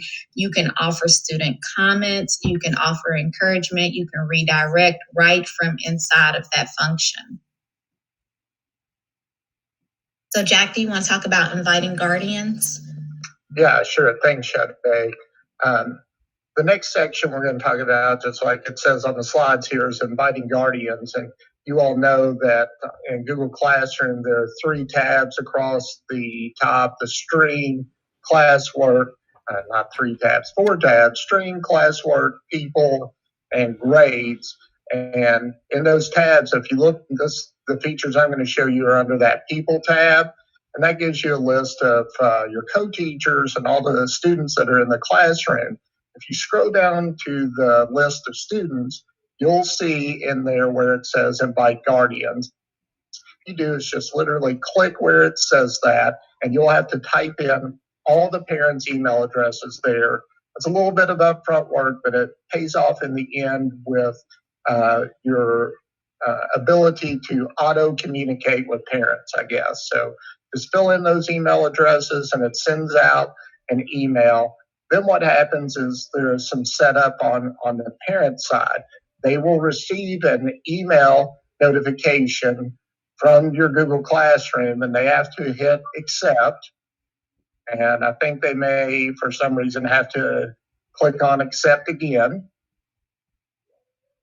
And once they do that, they have to decide how many emails or notifications they want to get from, what the frequency, I guess, is from Google Classroom. And that can either be daily or weekly summaries of Google Classroom. And I always tell teachers that, I think it's on the next slide, Sade, it's really almost like somebody took a screenshot of the stream view and emails that to parents. They do not have any interaction in the Google Classroom. They can't post, they can't make any comments. Like I said, it's just a screenshot of what happened, if there were questions posted, if there are assignments due, and what those due dates are. And this screenshot kind of shows you what that email would look like going to a parent. The other item that I want to show you all, and we kind of touched base on this earlier, but it's in the settings and how you can play with those settings to maximize your abilities in Google Classroom. So one of the big areas where you can do that is in the hamburger or the 3 bars, which is in the top left corner of your Google Classroom.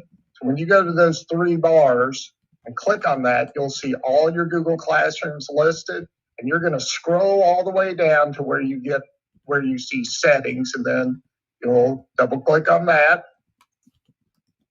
And that's going to open up all of these notifications, and you can turn those on and off as you want. This deals with both the classes that you're enrolled in and the classes that you teach. So you can go through all those and turn off those toggle switches for whatever notifications you'd like to receive. The other big area where you can go with your settings, and this is what we showed you all at the very beginning of this session, is the cogwheel in the top right corner of your Google Classroom. And in here, there are ways that you can generate a new class code. You can decide whether you're going to allow students to post or comment in the stream view. You can deal with grading. Obviously, the newest feature just happened last night is where you go in to find that new Google Meet integration is up in the cogwheel of the top right corner. So those 2 areas are really, really handy for teachers. This last slide is just on the Share to Classroom extension. I put that in there as a resource because I'm an eternal optimist that we are going to get that Chrome extension pushed out to everybody. It's in the process of getting approved right now. So I'm just going to keep that in there for right now as a resource for you to look at later on. So fingers crossed that we get that pushed out. Yes, I hear that we have a lot of school digital innovation leaders in the chat right now.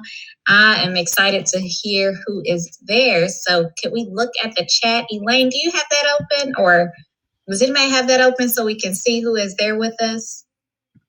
I know I see Stephen Carter has joined us. I know Rebecca Reynolds was in here earlier. Trying to go through here. Yes, we have Vanita Burnett. Yes, Stephen Carter. I think you just said him, didn't you? I know we've got, at least from hashtag Miracle Middle Schools, we've got lots of people, and we know that as you join us as an SDIL, you can then feed your school as well with this information that is coming about. And also, you can say, hey guys, if you're struggling, because they may be reaching out to you, if you're struggling with using your Google Classroom, or you want to grow in your use of Google Classroom, tell them to come and join us. We've got that live question and answering questions, and the whole team is here as well as you guys, which helps cut down those emails that you may get of, hey, I don't know how to do this, and even helps feed those people that don't know they even need some growth. And it will benefit our students and help get it to those desks/tab devices for our students, which helps them grow too. So it's extremely important to grow your digital agility, as well as just make sure that you grow and our students get to grow through the digital agility. So next, go ahead. I want to thank you to all of those school digital innovation leaders that are interacting with us on Twitter using our hashtag JCPSDigIn.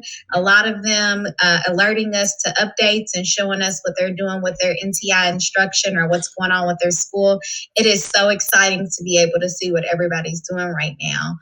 So if you're on Twitter, follow us at JCPSDI, and then, share what you're doing to the hashtag JCPSDigIn. Thank you so much. We can't say thank you enough to all those key partners at the school level, the school digital innovation leaders, our library media specialists, and the school STCs. All of you all play such an integral role to make all this happen. So thank you. The green teams, the STCs, SDILs, and the LMSs. Yes. And so next, right up, we have a really awesome training for us that's going to be with Kyle Chandler and Jack Bosley again, who are going to be going over using Google Meet for video conferencing. And I want to make sure that you know, up above all of these awesome presenters, we have the resources. So if you needed to see, if you're one of those type of learners that needs to see that presentation and you want to use that PowerPause in conjunction with the video, go ahead and navigate to this schedule and click on that resource that's above this teacher's name so that they can you can get to that resource. As this is also linked to the description below this session, as well as if you know that you're worried about it going, can I get back to this? Is it recorded? It is recorded, and as well as our previous ones from this week. And you have that access to go back, pause, rewind, yada, yada, yada, and all that which is at your fingertips. And that's what we believe here in Digital Learning Channel. We think that the PowerPause is extremely powerful. While you're there, click that subscribe button, and that subscribe button just means that you are notified, which you can turn off those pop-up notifications, but you're notified when we go live, as well as most recent videos that come up. So some training videos that can help you as well as your coworkers and friends. So we have the Google Meets, and it does continue to grow, doesn't it, Jack and Kyle? Absolutely. Yeah, a lot of new stuff to add today, even from yesterday. So. That's right. Yep, lots of new features. It's exciting time to be in the ed tech world. Absolutely. And now everybody's in the ed tech world. Can you guys see my screen okay? Mm-hmm. Yep, looks good, Kyle. Hey, Kyle, can you do something for me? Will you press your Control+ button and just zoom in a little bit, because it will make it a little easier for our viewers to watch your live screen. Or if I'm not sure, and I think you're on a PC, so maybe I don't know. There you go, because there's always more than one way to do something. And then also, if you're looking for this document to follow along, it is actually on the NTI portal. If you don't know how to get there, just go to jcps.me/NTI. There you go, Kyle. Look at you. Go, partner. And under the teacher page, you're going to be able to, it's okay. Under that teacher page, you're going to be able to get there. So, and this document is right there for you because it is imperative for you to see that and know that and share that document too with your fellow coworkers. So thank you, Kyle. So go ahead and thanks for changing that screen for us. Absolutely. So some things to mention. These were tips on keeping your Google Meet session secure. You want to, because that's of utmost importance, and why this is one of the core 4 digital tools and the one we recommend for chats with student-teacher interaction. You are able to not only authenticate yourself through the Google domain with us, Johnny Baker is who Johnny Baker said they are. You are who you say you are. It keeps us all safe and on the up and up. But in order to create a secure meeting, if you have made a meeting really anytime before Wednesday, it's under old rules. Okay, so you're going to want to create a new meeting if you've not done so from Wednesday on with a very unique nickname. So whenever you go to start one, if you want to share that with your classes, and we'll go over different ways to do that later, but you want to make sure that you use a very unique nickname or code. You might use your school location code, your last name, and something specific or silly, that only you will use. The reason is, if everybody uses Miss Smith, well, in Jefferson County, there might be 300 Miss Smiths. So you would all wind up in the same room, right? We don't want that. So another reason would be if you use Miss Smith today, because you're like, hey, I just watched this guy on YouTube. He said, make a new room today. Okay, I'm going to make it Miss Smith. Well, guess what? On Monday, another Miss Smith made a room. Since that Miss Smith on Monday made her room first, it will fall under the old rules. Okay, so I had that happen to me at another school. They used a name that was, not super common, but it was something about innovation, and someone had already made it, so they kept having trouble using some of these new features, and we figured out, it was common enough where it had already been taken. So just be cognizant of that. If you are having trouble with the new features and you just made it, start there. Try to make something even more unique and give that a go. If you're still having trouble, reach out. We're happy to help you. Yeah, that's a great point, Kyle. If your last name is Smith, you don't want to make your code Smith 123. Right. The nicknames are not case sensitive. They do not take special characters, so it all kind of jams. Getting a meet in calendar is not encouraged at this time. And they were telling us that enhanced security measures were not available when creating them through the calendar. So we'll continue to watch that, and if they update it, we'll update this document as well. Creating a meet inside Google Classroom. Jack and Sade were just discussing that. That's a new feature as of last night. And after I demo what I've got for you today, I'll turn it over to Jack and let him briefly go over that with you again as well. But basically now there's the ability to generate a meet directly inside of Google Classroom from Classroom that will be shared with your students.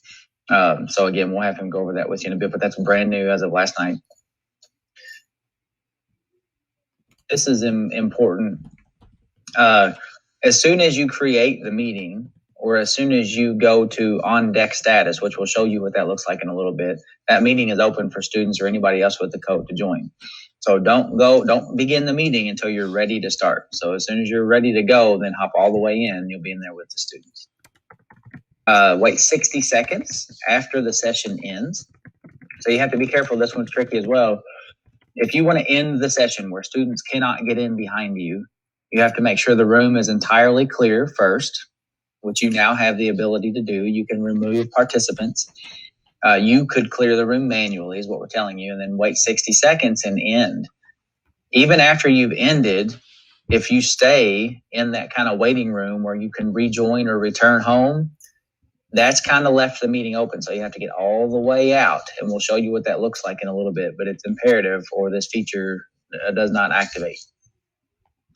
You can mute a participant. So you now have the ability as the first educator in the room to mute anybody else that's in there. If you're the first teacher that's there, not participant, I shouldn't say the first teacher.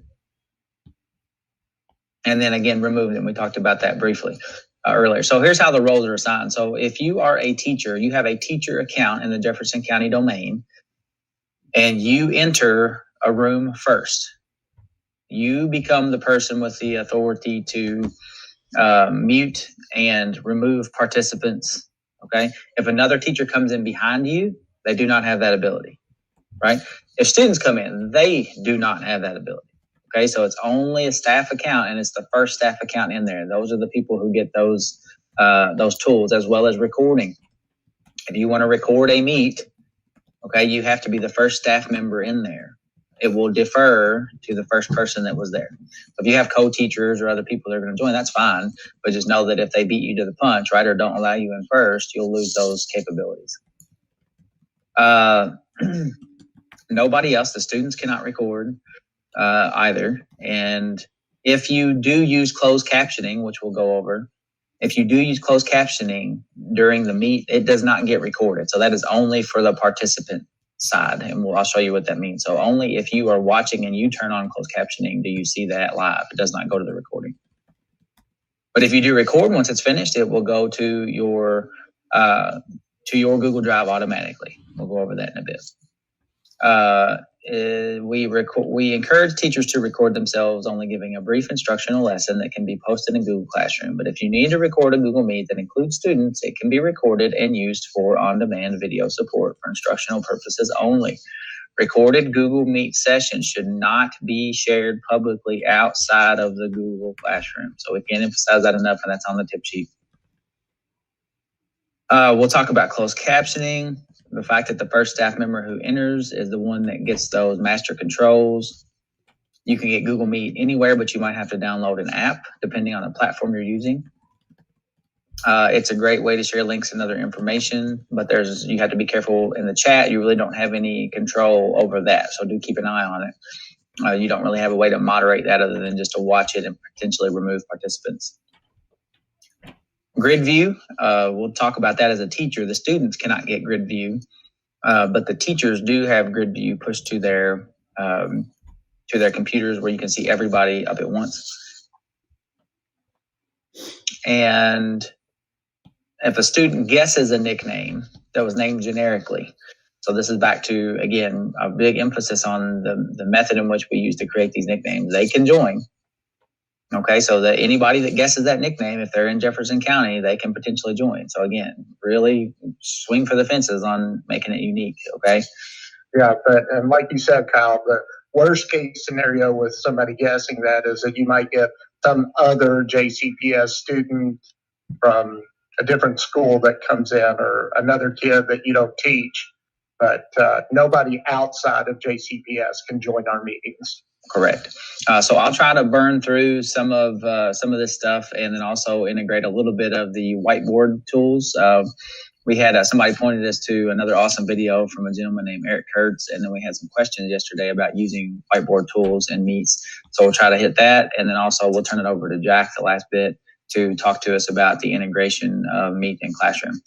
So let me show you what these features look like for you as a teacher real quick, just in general. So if you want to join or start a meeting, I'll just go ahead and start one. Again, I mentioned yesterday I came from the Marion Seymour School. So the location code there is 155.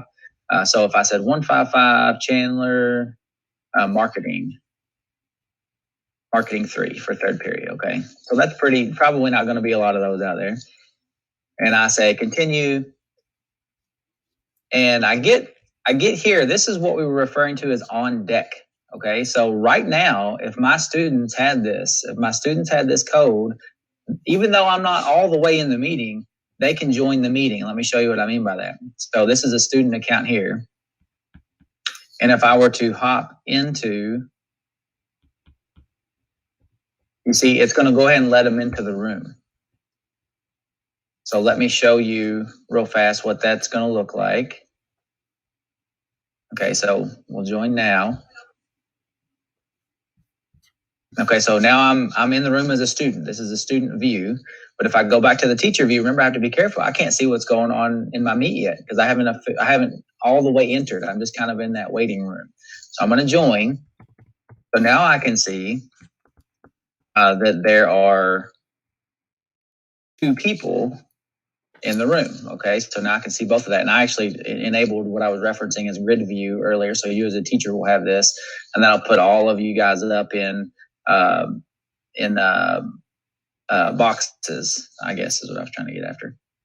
And it'll look like this if you have a full class, where basically you can just kind of see, you know, the whole team, and it kind of pushes them down into little squares. My computer's kind of lagging, but there's an example of it right there. Okay, so back to me. So now the question begs, I as a teacher, how do I manage? Let me go over here to the student account. I'm going to unmute that account now so I can show you some of these features. So, okay, so I'm in the class, things are going well, and this student has a dog barking incessantly in the background, and I need to silence that dog. I could click on the student, the down arrow next to it, and I can click this little mute button, and that will mute the student. It says, hey, we're going to mute the student, but be aware they can unmute themselves, and that's true. So if I go over here to this, it gives them, it says, hey, someone muted you for everyone in the call. Okay, so the student gets notified that they were in fact muted. All right, so let's say I'm ready to end the session. It's time to go. And you've got this one student that's just lingering. They're not hopping out for whatever reason. They've walked away, whatever the case is, and you need to end this so that people cannot jump back into it like we talked about. I can remove the participant, okay? I'm going to remove them. Now, I'll tell you on the student side, it says that someone removed you. Now, I could go right back to the home screen, and I can hop right back in right now, right? So, it could be a little bit like whack-a-mole at times, but I can get all the way back in. I can unmute myself, but these are tools that you now have as a teacher in Google Meet that we didn't have just the beginning of this week. So here I am. I'm back on the call, and I want to end it though now as the teacher. So I want to close the room out where they cannot get back in. So I'm going to remove them from the call. Then I am also going to end the call myself. So the room was clear. There were no other students active. Okay. So now I'm thinking, all right, I want to make sure they're not in there without me. So I'm going to close or leave the call. Okay. This is what I meant. If you stop right here, you have not gone far enough. You have not gone far enough if you stop here. Because again, let me show you. Even though I think I left the room on my teacher screen, there's my teacher screen. It's over, right? But if I go back to the student account, guess what? It's going to let me right back in because technically that session's open because I haven't, you know what I'm saying? I haven't totally closed it out yet. So let me go back now to I'm going to return to the home screen, okay? So you have to return all the way to the home screen, and it suggests you wait about 60 seconds for, that room to have been totally cleared out before you do this. Now, if I go back to the student account, fingers crossed I waited long enough here, and I try to enter, I should get a message telling me that I'm not permitted to, look here, it says you are not allowed to start a meeting, okay? So as long as I've kicked everybody out and waited 60 seconds, they can't reuse that code until I reopen the meeting. Let me go back again. So if I'm a teacher that wants to use the same code with my class, I can do that. Here I go. It's going to let me in just fine, okay? So let me go to the student account. Here I am. And you see what I'm saying? So now all of a sudden it's going to let me back in there. So that's great. Let me see. I'm going to go ahead and join this and show you guys some of the whiteboard tools real quick before I turn it over to Jack. So we had some questions about using some whiteboard tools for different content areas. And so again, we're kind of piggybacking off of this gentleman, Eric Kurtz, who brought to our attention some tools that really our team has been using a lot of. Here I am speaking on Jamboard, which is Elaine's jam. But one of them was Canvas.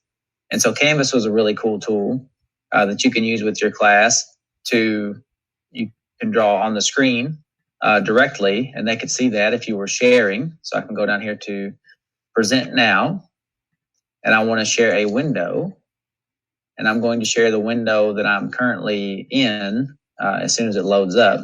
That's going to be my Meet window. There we go. And I would go over to, Canvas. Now, if I'm on the student view, There you go. So my students are going to see what it is I'm presenting to them live. All right. So this is a tool that you can use. There's all kinds of colors and markers and pencils and different things. You can get really creative with this, but know that it's available to you. If you Google Canvas for Google Canvas, it'll show up and it'll take you to this tool. Yep. There's so many of those, Kyle. Thanks. That's really awesome. I know Elaine earlier was showing one too that's similar. Oh, maybe you're going to it right now with Jamboard. Oh yeah, buddy. She taught me a lot, Jack.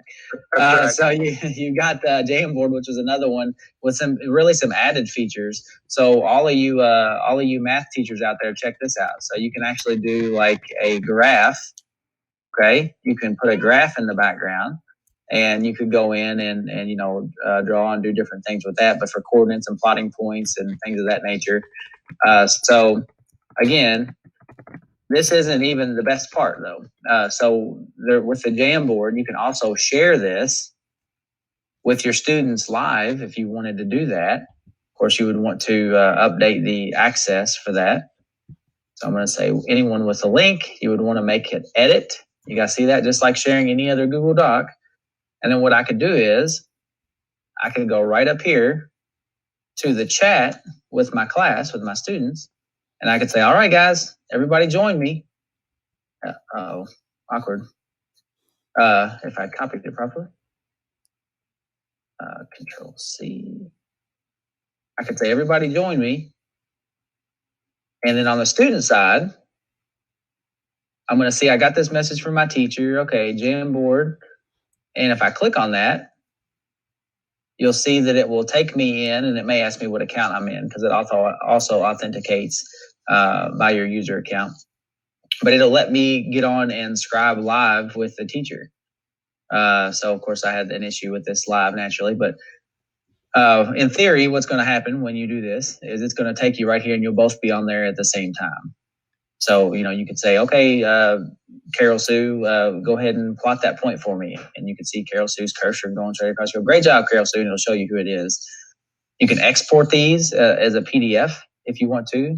You can save as an image. I mean, there's so many features, guys. I would encourage you to get and play with it. One of the examples he used was inserting an image, and then you can drag and drop. If you wanted to do, let's see here, Google image search. For example, if you wanted to do something on that, you could get him in there, and you could really do something on animals and nature. But I digress. So Jack, I'm going to stop sharing here, and I'm going to turn it over to you with our last bit to discuss with everyone how to do this from Google Classroom now. Thanks, Kyle. I'm not sure how I'm supposed to follow up the Tiger King, but it's not going to be easy, Jack, but you got this. It's not going to be easy. I don't know how to do that, but yeah, appreciate you showing all those whiteboarding features. Those are going to be super helpful to the teachers. Let me see if I can get in here and share my screen with everybody.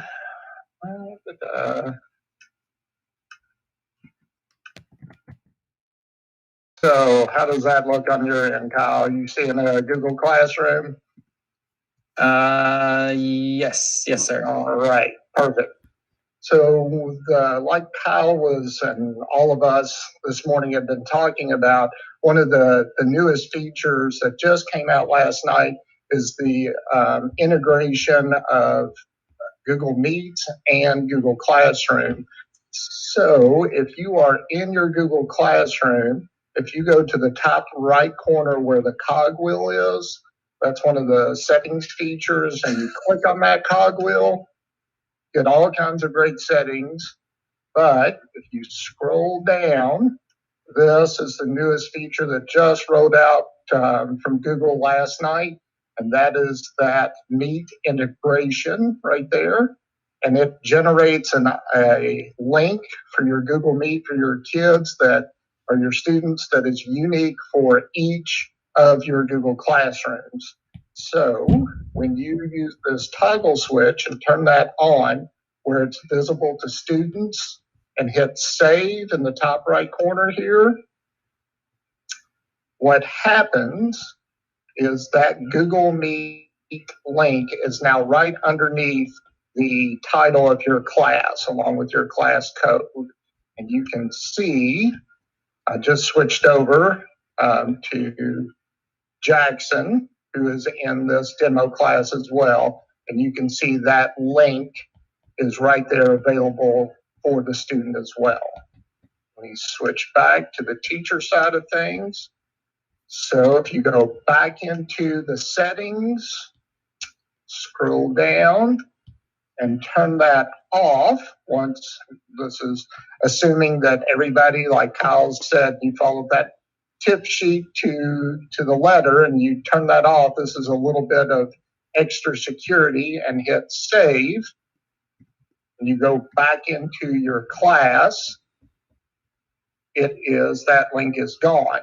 Now what's going to happen, it's going to look a little tricky because I'm going to switch back over to Jackson, the student view. Oh, wow, it worked this time right off the bat. That's awesome. Earlier we were seeing where that link was still there just for a second until we hit the refresh button and then it disappeared. But it is working much faster now, so that's great. But even if it were to, that link were to be on there for some reason, just remember, if you're out of that Meet room, the students cannot start a Google Meet without a teacher. So it doesn't even matter if that link is still there as long as you're out of it. And another item that you can do, if you go in here, going back into that settings cogwheel, scrolling down here, if you want to even another layer of security or ease of mind, is you can go down here and you can reset that link every single day if that's what you want to do, to help make sure that students aren't getting into one. But they really can't as long as you are out of that meeting. Students cannot open a Google Meet without you. I think that is everything.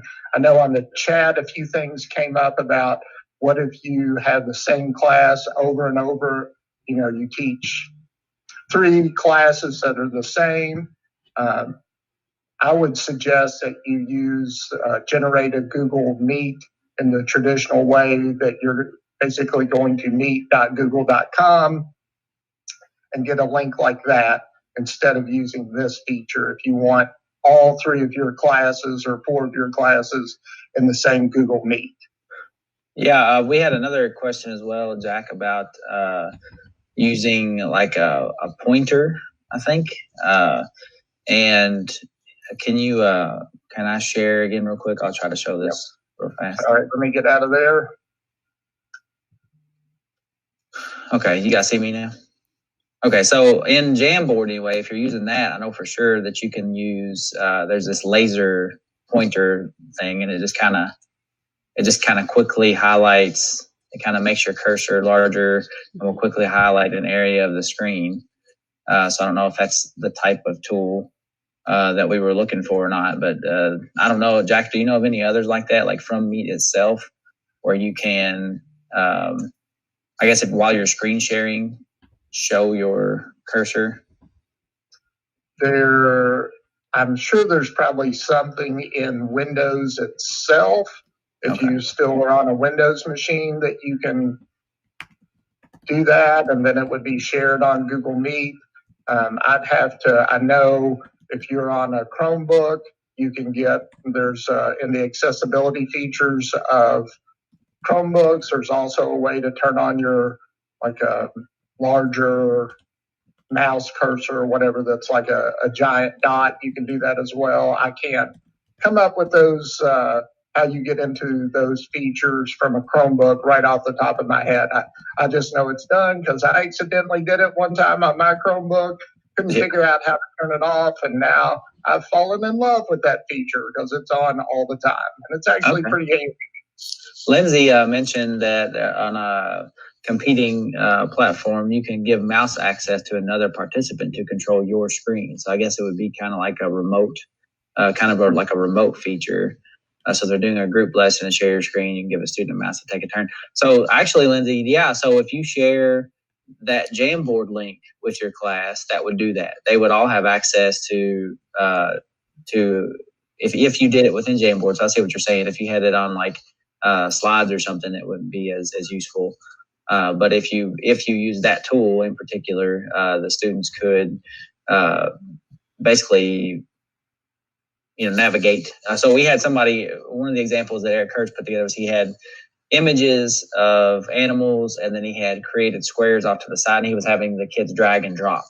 They'd be like, all right, Johnny, drag the tiger to the letter T or something like that, for example. But basically, the kid in the Jamboard all together as a class would grab the image and drag it over. So I still don't think that's exactly what you're looking for, but off the top of my head, that's what I would suggest. Kyle, before we head out of here, I know we're getting ready to end our session, but just want to say thank you again to all our partners out there, the school digital innovation leaders who've been on the chat helping this morning. They are such a key group of people to help out and bring all these tools to their schools and the teachers that they work with. Absolutely. I really appreciate that. Stephen Carter out there, Catherine Mastrocola is out there. We got all kinds of them out there watching our back. We've seen them throughout the day. It's been great to see you. So thank you. You guys rock. I so appreciate it too. And we're here to support you as much as possible. And I'm going to let you guys know that up next, let me refresh this because we have up next, we have our ECE leaders. And if you're on this schedule and you want to know where their resources are, click right above this title. And it takes you to the ECE document because they are working hard to do great different episodes for you. And you can go in and see those resources that they're using right there under the topic. It says, today is overview of unique learning for BoardMaker and Symbolix or Symbolsticks. And I'm going to learn in a minute how to even pronounce that. But we have Gina Gibson Hurst. I want to welcome you. So glad you're here.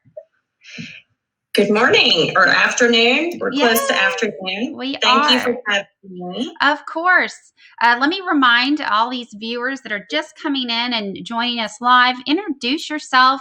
Tell us where you're from so we know that what school and zone you're in, and we want to celebrate you for joining us. And if you don't have coworkers that are watching this live, make sure that you send that out and share it to them, either email, text message, Twitter. Let them know that this is something that could help them if you feel that that's going to be a necessity for them, because this live questions and answers is pertinent for these trainings, because we have a whole team that is watching and watching that chat and trying to help answer those questions. So without further ado, I'm going to welcome Melissa too. We're so glad to have you again today. I'm going to let Gina and Melissa help us with our next session. Thanks, Elaine. Gina, I'm going to jump in just really quick. Good morning to everybody. I do want to let you know that Gina's team, Jacqueline Horseman and Caitlin Hobbs, will be over on the chat. You may have some specific questions to you and your students, and if we don't answer those, they'll be taking notes and reaching back out to you. But we also are going to have Julie Donlin, Nick Iliff, Laura Ferguson, and myself working on that. And we do have a whole schedule next week planned of ECE live videos during this time from 11 to 11:30, and I'll get those topics up for you. But Gina, I'm turning it over to you. All right. Thank you, Melissa.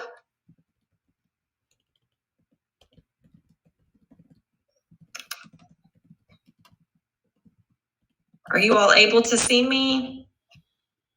So we can see you. We just cannot see your screen just yet. Okay. I'm sharing it right now. I just wanted to make sure. Yeah. Okay. So I am Gina Gibson Hurst, and I am an ECE supervisor for moderate to severe disabilities. And I work out of central office. We have about 198 classrooms across the district. So we are always busy providing support and working closely with our moderate and severe disabilities teachers. And we have a lot of resources that we're excited to discuss today. So I'm just going to get started. As Melissa said, my team, Krista, Stephanie, Peggy, Nick, Caitlin, everybody, Jacqueline, everyone's on today and jotting questions down quickly. So if we're not able to get to everyone's questions today, we will follow up ASAP with the information they're requesting.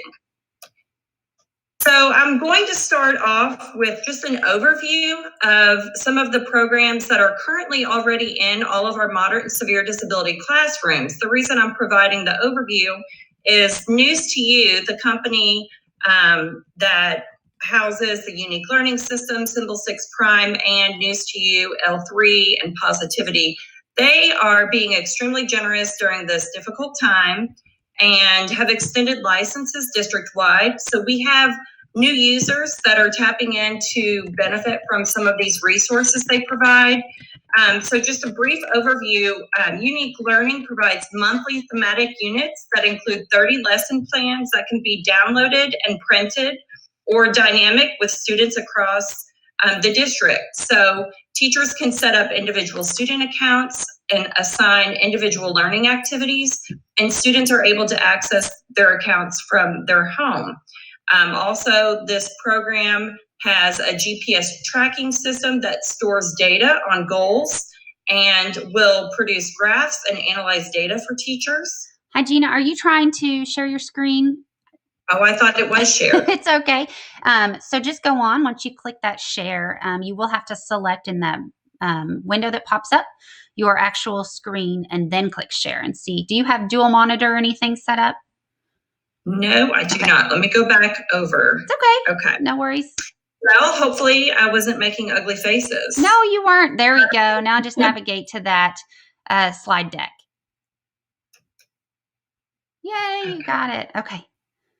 Okay. Sorry about that. You're okay. Perfect. And if you can, eventually we'll have one of your teammates share that and make it viewable to anyone with the link, because we did have some people in the chat that were worried they didn't have access to view it. So I want to make sure that they get those too. I will take care of that right now. Thank you, Melissa. Okay, moving along. Sorry about that, you all. News to You. Again, they're complimentary district-wide currently. There's a 30-day trial. I'm not sure if they plan to extend that now that we have a little bit more of a timeline with what's going on in our nation. But this program features 4 instructional levels of reading, comprehension, and 2 versions of communication boards. So students enjoy the interactive lessons and activities and games. Just like Unique Learning Systems, the lessons can be downloaded and printed and sent to families, or they can be dynamic for students to access digitally.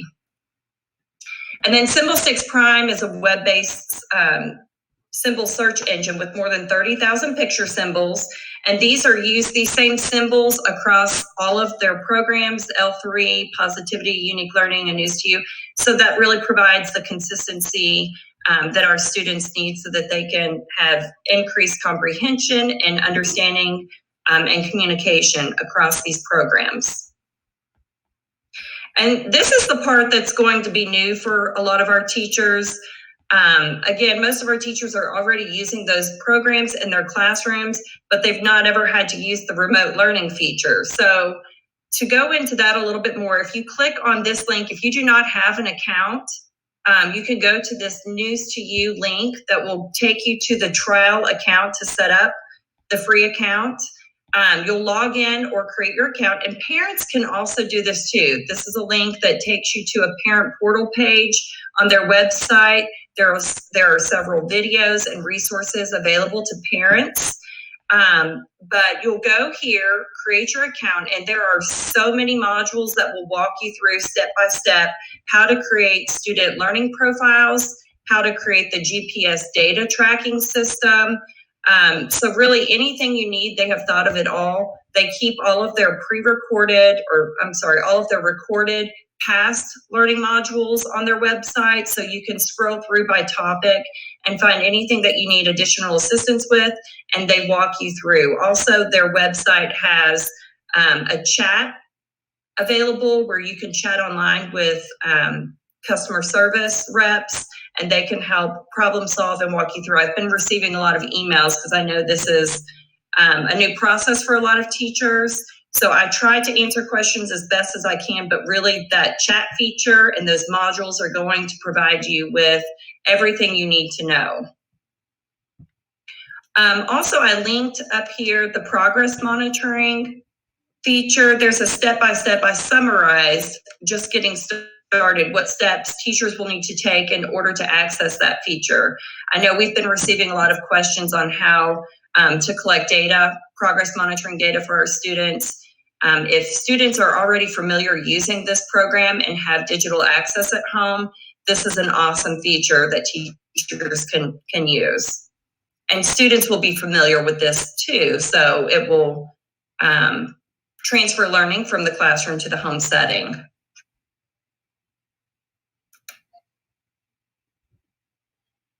They also feature free monthly lessons using Screencastify. So I'm just going to play a couple of examples. Actually, I'll just play one here because we have an amazing teacher at St. Matthew's Elementary, Shannon Keefe, who provided a lesson for me to share that I'm going to show a little bit later in this.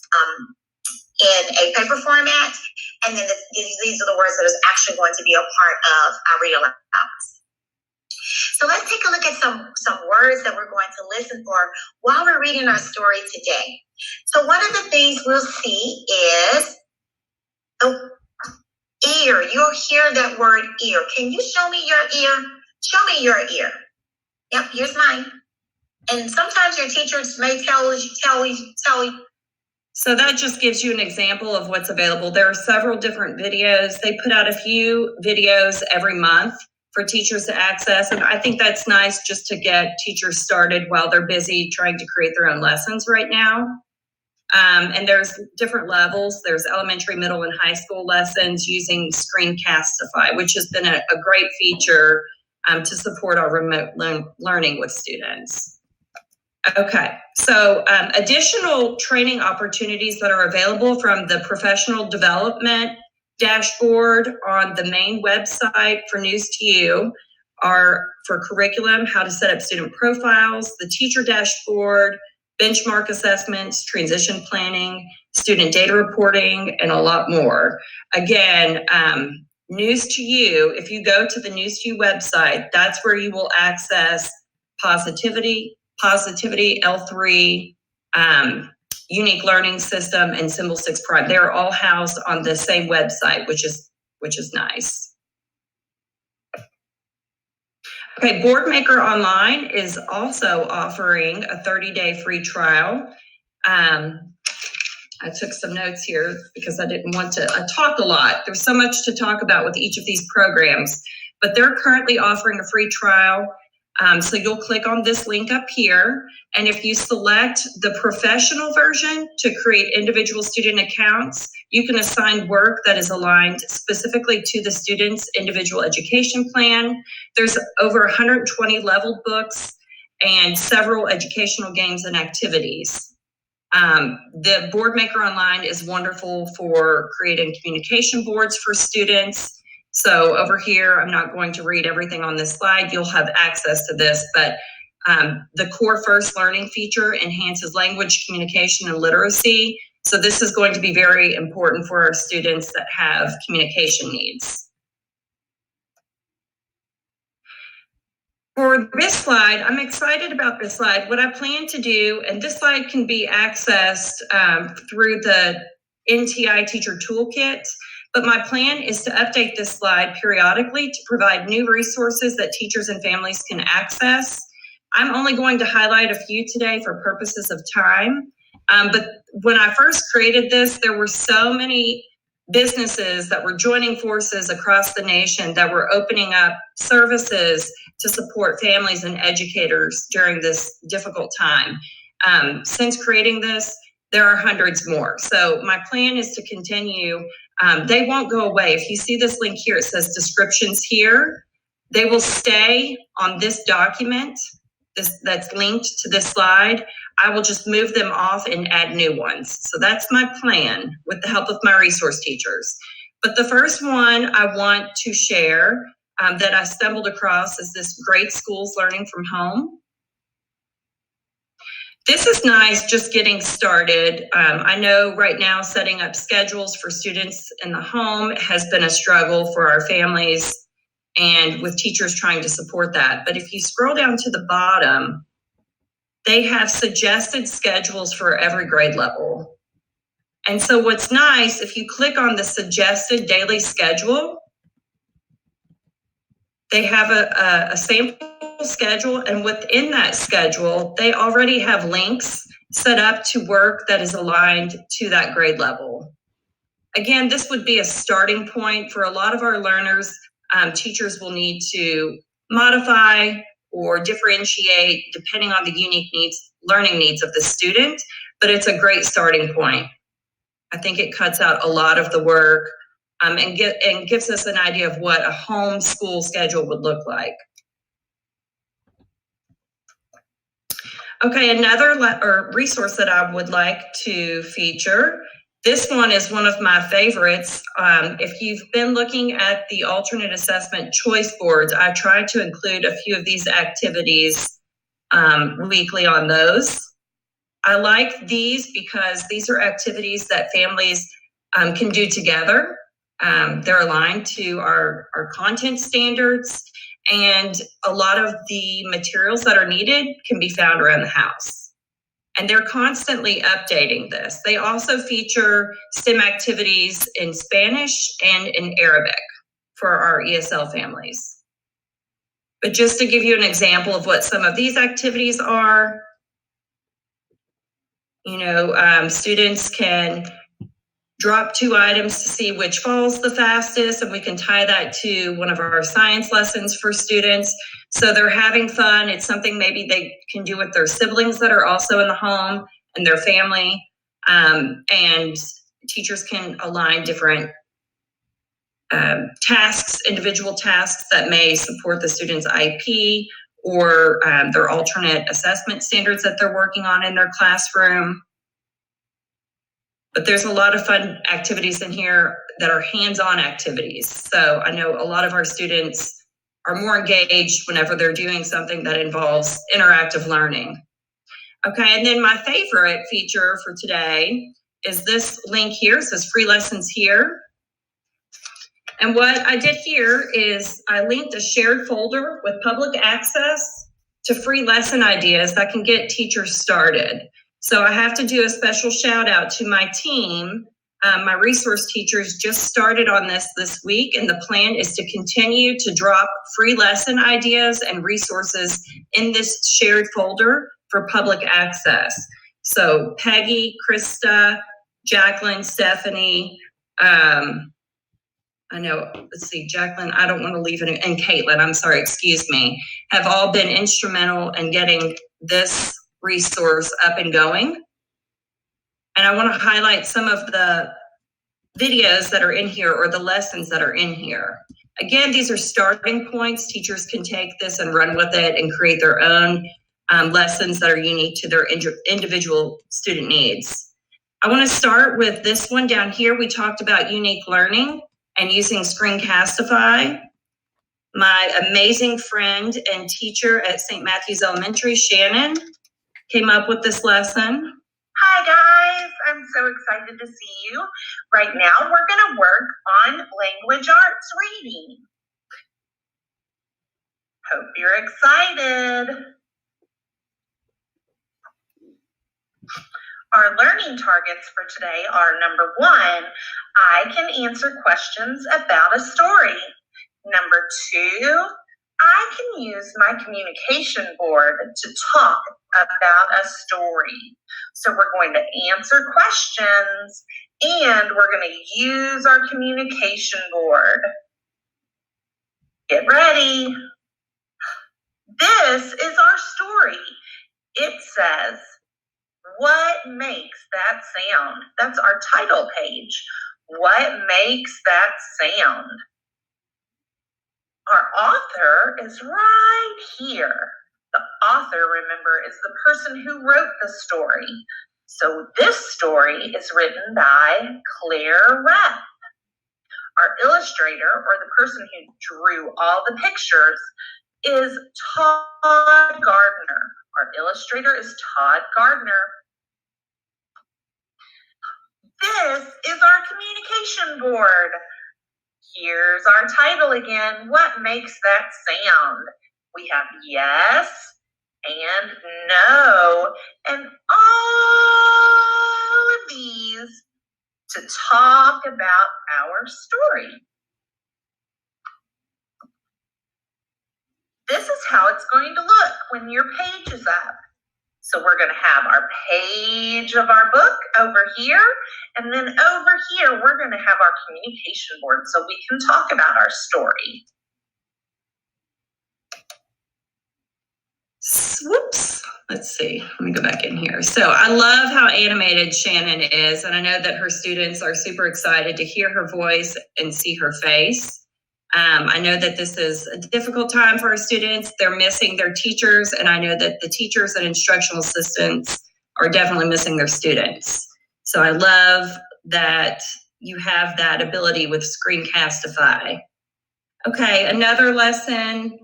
There's so many to choose from here, but I think I'm just going to show a couple of different ones. Krista worked with her little girl at home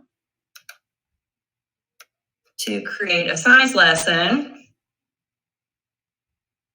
There's a video in here. I won't show materials that are needed. There's a visual task analysis.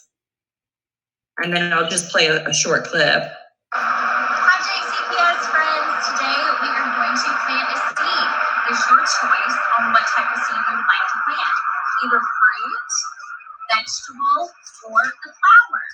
The things you're going to need, you're going to need a cup or a flower pot. You're going to need some water.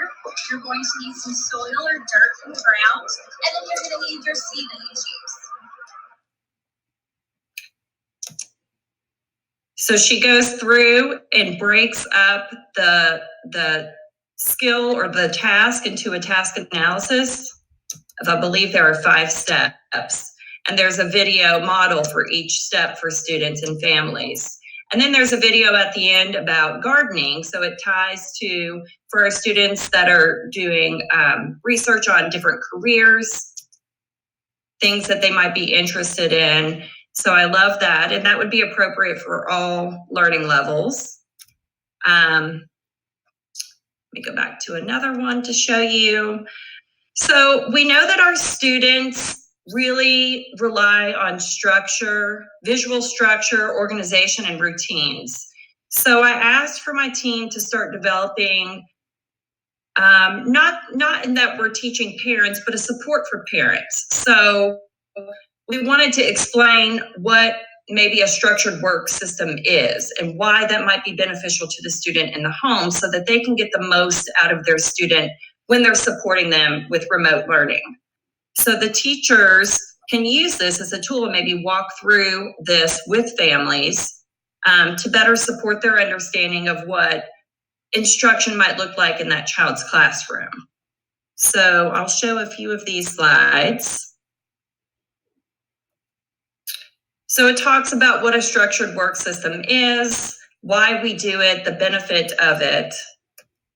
And then, we have to think outside the box. We do not probably have study carrels or tables that are taped off in the home setting like we do at school. So what are some things that we can do to replicate that structure in the home setting? These are different ideas of visuals that they can use at home. And these would be consistent with things that the teacher was probably using in the classroom with them. Some different reinforcement ideas, building a break box for students in the home, and then just looking at some simple ways where we can partner with parents to get that data collection. So different task ideas. I'll skip this because I'm going to show that in the next. So building on to this, we wanted to help teachers and parents come up with activities that can go into those structured work systems to build independence. So Caitlin came up with a do-it-yourself task box using Screencastify. Hey guys, today I'm going to show you some do-it-yourself task boxes that you all can make at home with materials that you may already have around the house, or you can be creative and think of your own ideas. All right, so I have made, and it took me about 10 minutes to make 3 different task boxes. So I just used different bins that I had around the house, and then different materials that I've found laying around or in my storage cabinet, things like that. So our first bin that we will do model is sorting colors. So the materials that you need are paper, just some markers to be able to write the different colors, and then just some different colored objects that the student can sort. It could be anything that you have laying around the house. So all that they would do is take this and match the colors.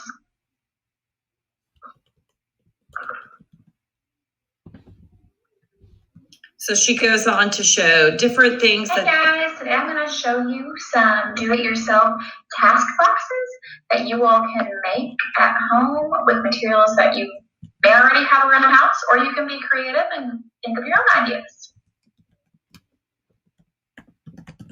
All right. Okay. And then we had some Easter candy laying around the house, so we're just going to count those. So the student would 1 goes there. 2. 1, 2.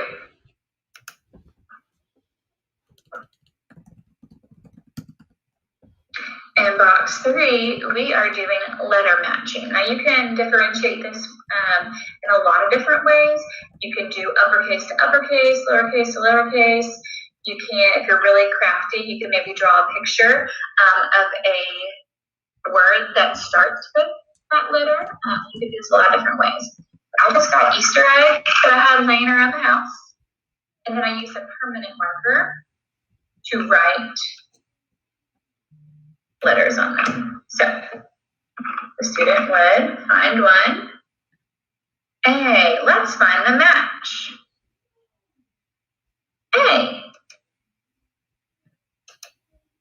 Okay, unfortunately, I do not have time to go through all of those wonderful videos, but I did want to share for our students that are in high school, there are interview lessons, mock interview lessons that are aligned to workbooks that our students were working on in the classroom, where they can play a fun game of Jeopardy to test their skills in terms of appropriate responses during interviews. So Stephanie did a great job on that. And then also some calming strategies, relaxation for our students and maybe even the parents at this point.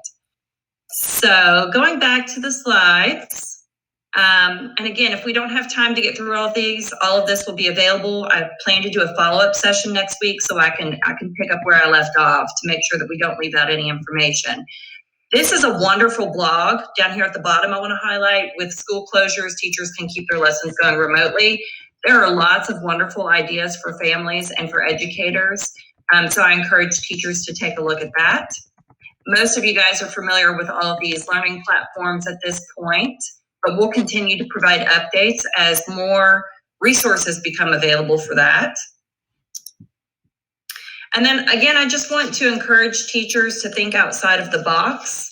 We're going to need to tap into our inner child and become creative in how we reach our students during this time. So the only wrong way is to not look for a way. That's my motto with this. I'm telling teachers, as long as we're trying things, we're all in this together. We're problem solving, we're leaning on each other, and it's trial and error. We're going to figure it out. And I think we're going to come out of this a lot more tech savvy and much more creative in our instructional practices.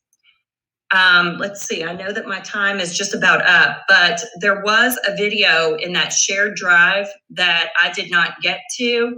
Jacqueline put together, I know data collection has been a huge question for our teachers, but there is a presentation that teachers can go to, and it walks them through step by step how to create various Google Forms to assess student learning. So again, I don't have time. Maybe this is something we can add next week, but if teachers want additional information on this, Jacqueline is your girl. Okay.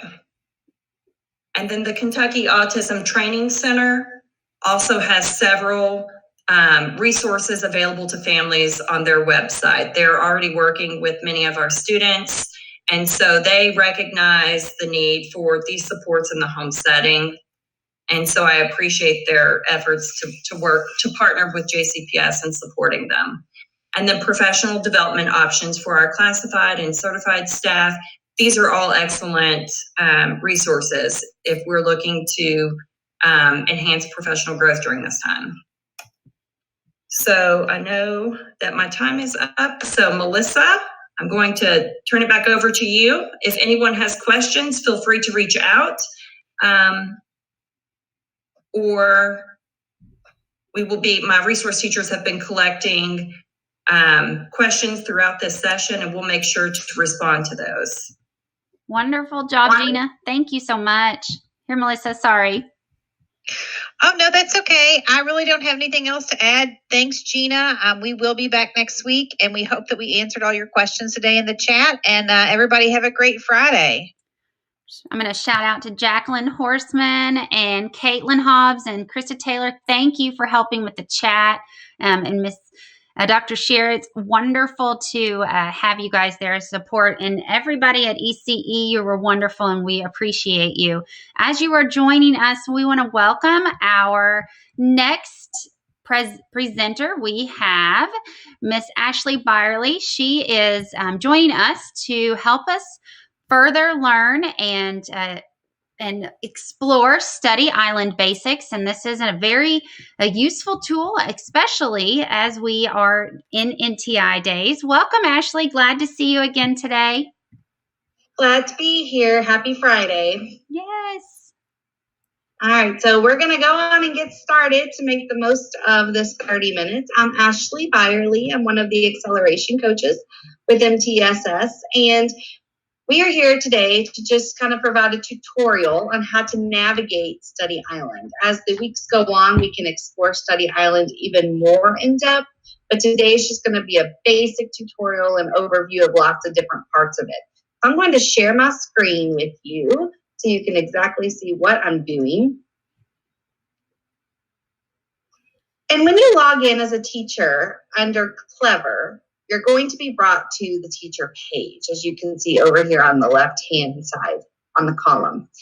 The teacher page is very much kind of like a one-stop shop for most of the things that you need. Now, due to the needs that have been present and the emails I've been receiving, we're going to start with the student settings, because with so many students needing accommodations or maybe English language learners, we're going to try to address some of those at the beginning. So on your teacher page, you can go to student settings. You can see you have 4 tabs at the top, whether you're adjusting the passing go or restricting access, modifying sessions, or the read aloud. So to adjust the passing goal, you need to choose your grade level. I have placed myself in a 4th grade classroom for today's training. And the class that I have is 4th grade class. You can see I only have 1 student, myself. Study Island automatically adjusts the passing rates to 70%. Over the time, I have changed that off and on. So you can see for myself specifically, I'm asked to answer 15 questions for every topic, and my passing rate has to be 85%. However, you have the authority to make those changes. So up here, this is the automatic default settings of Study Island. Since I'm at 15 and 85, if I wanted to go back to these defaults, I would just need to click these count buttons to show that it would be submitted. It's good. Oh, I did not select any users. You need to select the users, whether that's the whole class or few of them, that you want to make the changes for. And you can see it automatically reverted it back to 10 questions. So if you decide you want more questions for each topic or less questions for each topic, you can make those changes. Just make sure you hit the count button first before anything else. Same thing for the passing rate. It's totally up to your preferences. Now, and you can decide what subjects they go for, whether it's all of them or some of them. Restricting access, maybe some of your students are working further ahead than what you would like. You can decide what those preferences are. So if I go back to my 4th grade class and I click myself, I can decide, I'm going to click the name of the students, and I can decide I just want Ashley working on grade 4 content. And you can see right now my grade level restriction is grade 5. So I can quickly make the change to restrict her to grade 4 only, and it confirms my submission right here. Modifying a practice session, maybe you have students with accommodations that don't, if it's a multiple choice that gets A, B, C, D, and you only want them to have A, B, C, you can choose that here. You select your class again. Ashley's my student. I can reduce the answer choices by 1, so they won't have that D option, or I can toggle that off to where they don't get any accommodations whatsoever. And the last choice we have is the read aloud setting. I'm going to choose my class again. Right now, Ashley is set to have a read aloud for math, ELA, science, and social studies. Maybe she just gets it for reading, so I can toggle the rest of these off. Now, you are enabling the read aloud setting. However, later on when we look at the assessments, I can show you where the student needs to click in order to activate that read aloud setting so they have access to it. And that's pretty much it. So that confirms your student settings. Now, as I said, when you log in, you will go back to the teacher page. Let's click add a new class. There's 2 ways to add a new class. The teacher page here, or you can go to class manager and you can see the add a new class button right up here in green. I already have 3 classes, as you see. And if I want to add another small group within my homeroom, I can still just add a new class. So I'm going to call this small group number 5.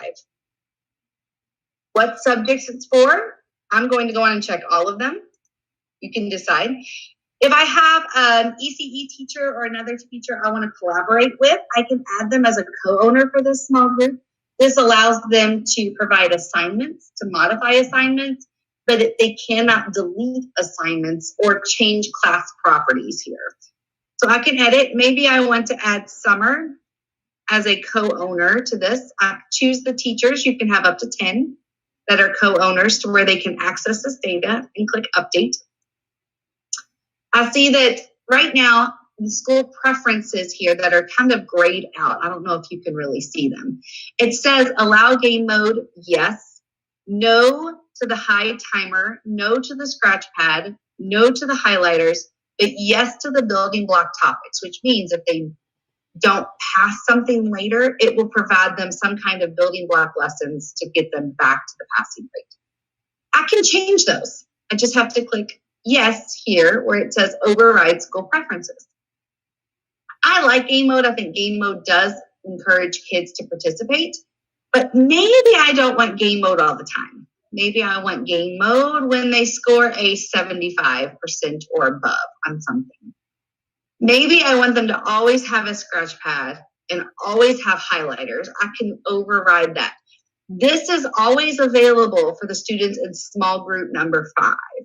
Now later on, we can change some of those depending upon the assignments, but for the most part, we're very basic. This is going to work for everyone. I can choose which students are going to be in a small group. So you can see here, I clicked it. I don't want the whole class, all 9 students in this small group. So if I hit this plus sign, it expands my list.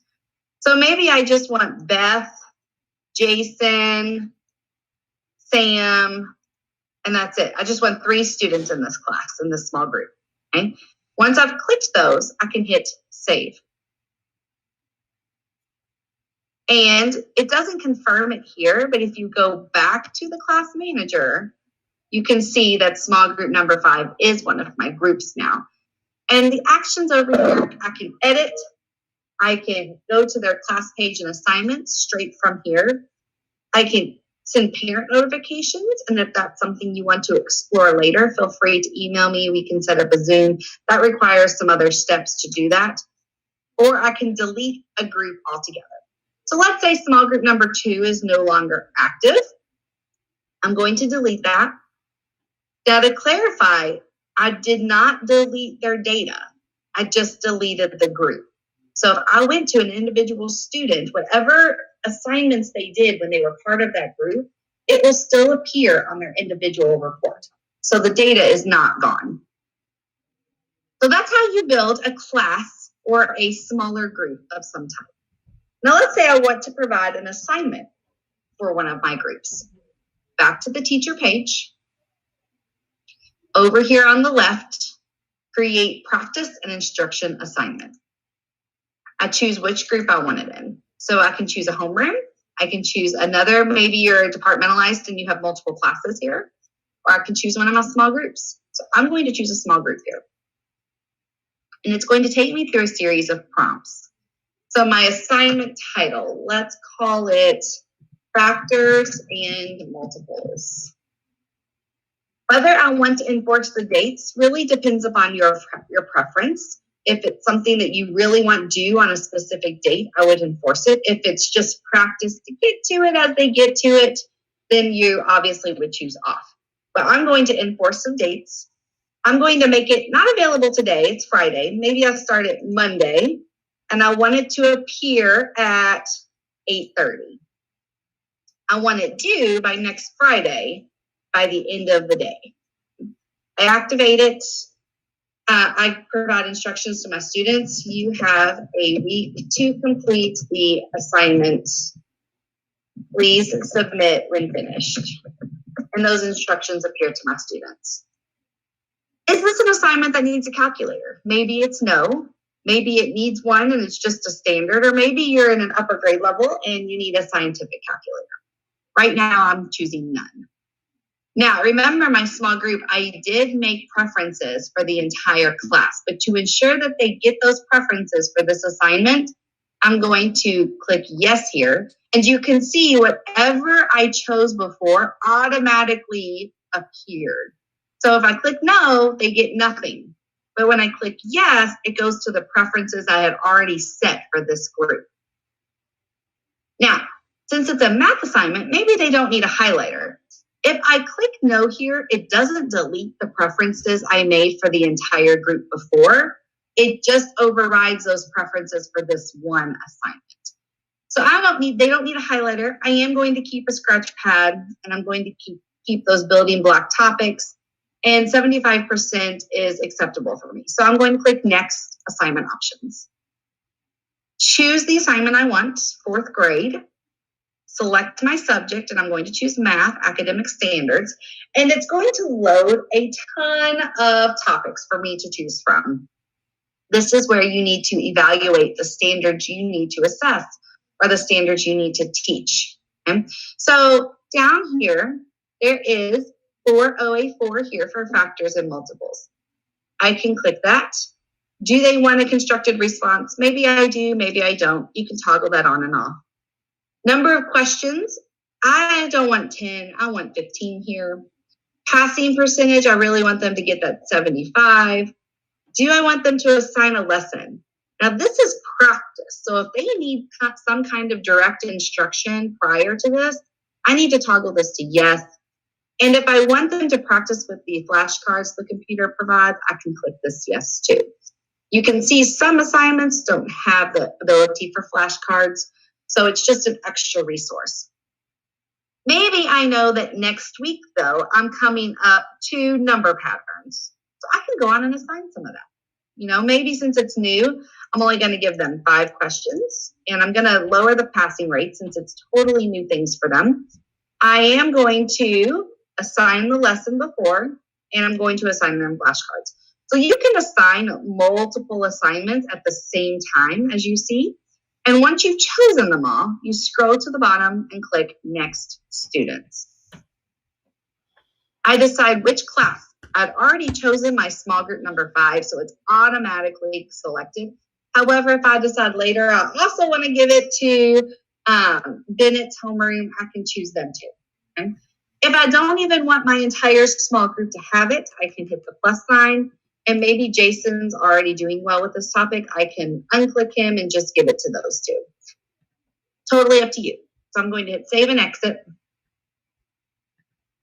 And you can see my assignment will be available on Monday at 8:30. Now, over here on the right are the actions. I can deactivate this assignment, which means it would no longer appear on their screen during those days. If I want to see how their progress or how they're performing, this bar graph here, assignment results, will send me straight to a report just for this progress. I can see the details, I can edit, and I can delete all from here. Now you can see that when I saved it, it took me to the class manager. So how do I get to this report later? Well, you can go to school reports. If you go back to the class manager and you click on small group number 5, you can see it from there, or you can go to class page and assignments, this little file folder here, and there it will send you to your bar graph again. So multiple ways to get to the same information. Now let's say it's time to assess and check for understanding what my students know. Once again, I can go to teacher page and I can go to create a built test. Now really quickly before I show that, let's say you have used Study Island in the past to assess students. Over here on the left, the built test library, that's where you would find all of your previous tests or access to some of them to edit. Since I am creating an assessment, that's why I go to create a built test. And once I create this, it will now appear in my built test library. I encourage you to be very specific on your test title, because if it gets saved to your built test library, you're going to want to remember what on earth you covered in this test. So I can save it by standard. Maybe I can save it by chapter number. I'm going to do an ELA test here. So maybe I do a literature assessment of some type. Down here in the additional information, I'm going to write the standards that I'm assessing. So I'm going to do inferences. I'm going to do theme. So I know that those are RL1 and RL2. Once I make my expectations clear, I'm going to click next questions. Choose the Kentucky programs and go to 4th grade. Choose ELA or whatever topic you're doing. And I'm going to scroll down here to the literature standards. I see that RL1, this is what I want to cover, inferences, textual evidence, theme, and I can choose multiple topics on the same assessment. So just because I'm covering 2 standards doesn't mean I have 2 tests. I'm going to put all of them in one. So I'm going to focus on inferences and literature, and the questions will be loaded. Now, the assessment questions you have to choose from after you click this plus sign, the students have never seen before. So practice questions they might see before. Assessments, you don't have to worry about them seeing these in practice sessions or lessons before. They're brand new to the students. On the left, I can filter. I can choose what kind of questions I want to see, multiple choice, response, matched pairs, etc. Or I can decide if I know that a standard has to be assessed in a DOK1 or a DOK2, I can always click off 3 to where I don't need to see it. So you really need knowledge of your standards in order to maximize this tool and know what you want to assess. So I see question 1, DOK level 2. I look at the passage, I see the question. The star represents the right answer. If that is something I like and it matches the rigor that I need to assess, and it's simple enough that my students should be able to answer, but also provide a challenge, I'm going to hit add. Hey, Ashley, yes. I just realized that we had a question. I hope I didn't miss it but are news to you stories available to all of our students now or only unique? News to you, what do you mean by that? That's what she put. Are news to you stories? So I'm not sure, but we'll have Tara Adams try to elaborate on that. Okay, yes, elaborate on that a little bit. It might just be one of those things, you call it news to you and I might know it as something else. So we can try to provide clarity. And if not, I'll get the answer for her and email her following this. So I go through the questions. If I want to add another one, I can add or delete as many as I want. Once I've chosen, remember, I can also view this lesson that they get prior to the assessment if I want to. I can click Save Selections. Over here, it confirms I have 2 questions in this assessment based on RL1. But I also need to do RL2, so I can click Theme. It's going to load the questions for me again. And it takes a minute because there are so many to choose from. And let's say I peruse these and I really like this question number 3. I can click Add. So let's pretend we have them all. I've only got 3 questions on the assessment, but let's pretend there's more. Once I'm done, I scroll to the bottom and I have 2 choices. Save to the library and exit, or create the assignment now. Saving to the library means I can come back in my built test library and edit and assign later. I'm going to assign now. I do want to enforce the date since it's an assessment. I want to make it available on 13th start of the day, and maybe I want them to turn it in by the end of the day. I want the students to view the missed report. This allows them to see what they got wrong at the end, and I want the questions randomized. If you have any instructions, complete today by yourself. You can type them in, and the students will see them. In this case, I don't need a calculator, it's ELA. But I might want them to have additional highlighters. So I click Next to Students. I go to my small group, number 5, or maybe I go to my 4th grade class, right? Or if I want multiple students to take it, maybe it's a reassessment. You know, only certain kids need to retest in order to show that they understood it now. I can choose those kids by choosing the plus sign. But I'm going to give it to my whole 4th grade class, and I'm going to save and exit. And you can see that my literature assessment is now activated here. Over here on the right, you can view the details, you can preview it, you can assign it if you want to change the dates, make it current, and it's locked currently. I like to preview as a former ELA. I appreciate the text on the left, the questions on the right. Now, earlier I showed you how teachers can adjust those accommodations to provide a read aloud setting. Remember, you just enabled the setting. For the students to use the tool, they have to go up here and click Tools, and the drop down appears. This is where the highlighters and the writing comes in. Hitting the play button allows the program to read to them. I can increase the font, I can decrease the font, depending on visual needs as well. So that's how it looks, and I can even scroll through what this looks like, and it tells me when I've reached the end. So that's how you build a test, and you can see once I saved it, it took me to my built test library. You can see all of the assessments I've used in the past. So your assessments that you create, I can always edit later. All right, so that's how we build a test. Now, once we build the test, we obviously need to see the reports. How did students perform? I go to the school reports page. Each report has a sentence next to it that explains what this report shows, but that built test report will be right at this point where it says built test report.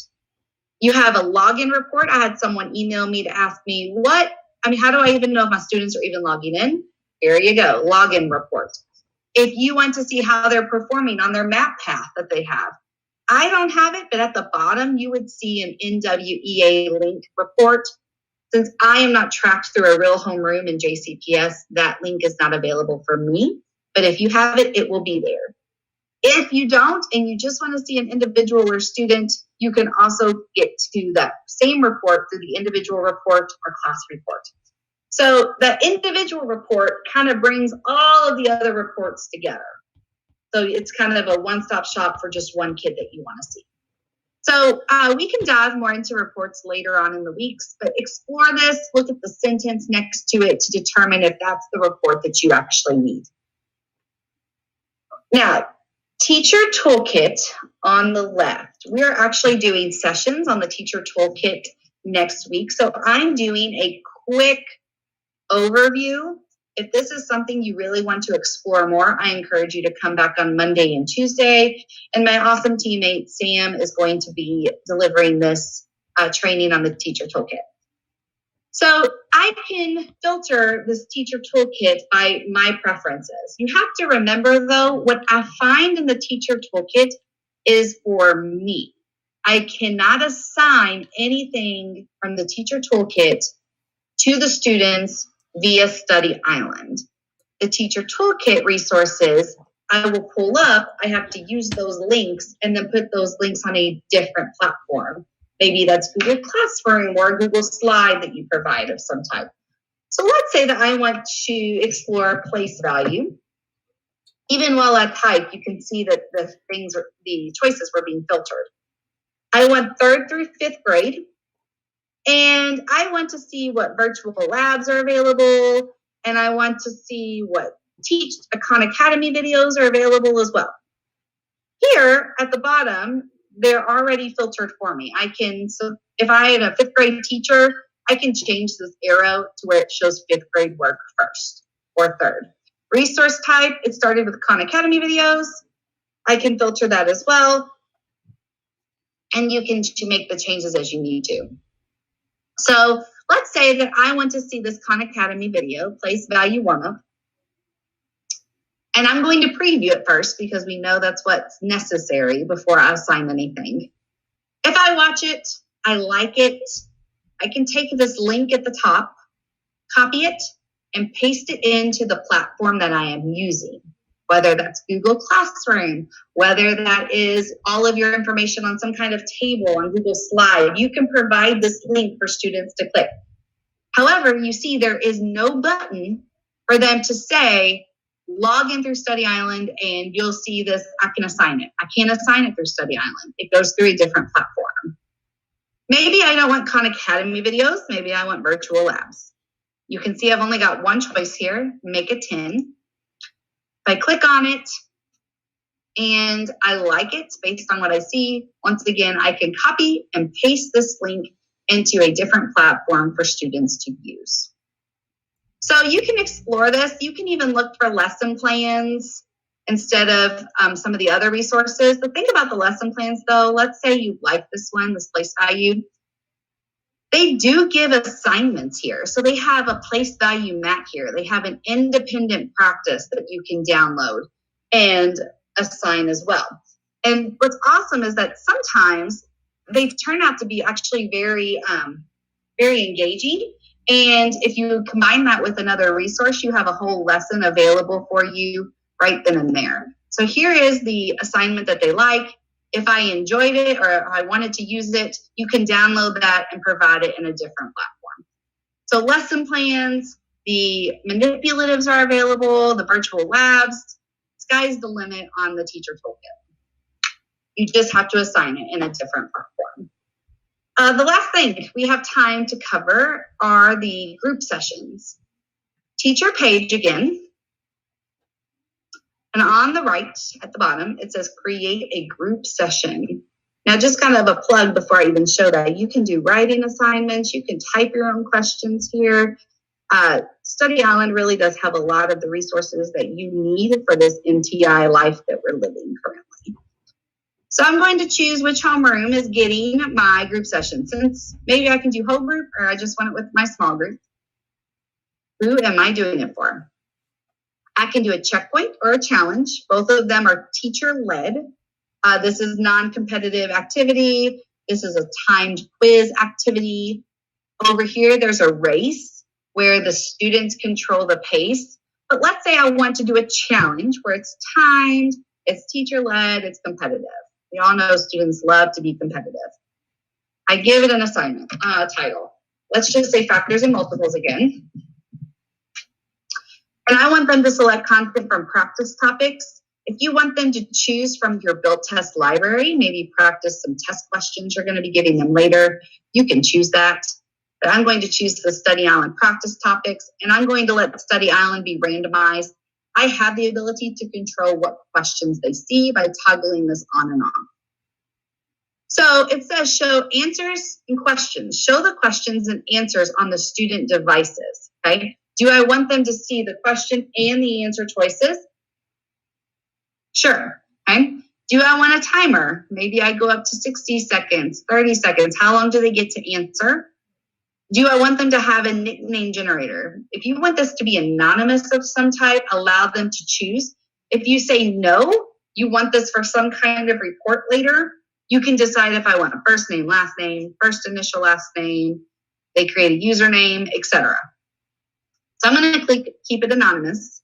I can show a leaderboard up to 10 ranks. Maybe I only want to show the top 3. Okay. And I only want multiple choice. Multiple choice is easier for this kind of group session. Click next assignment options.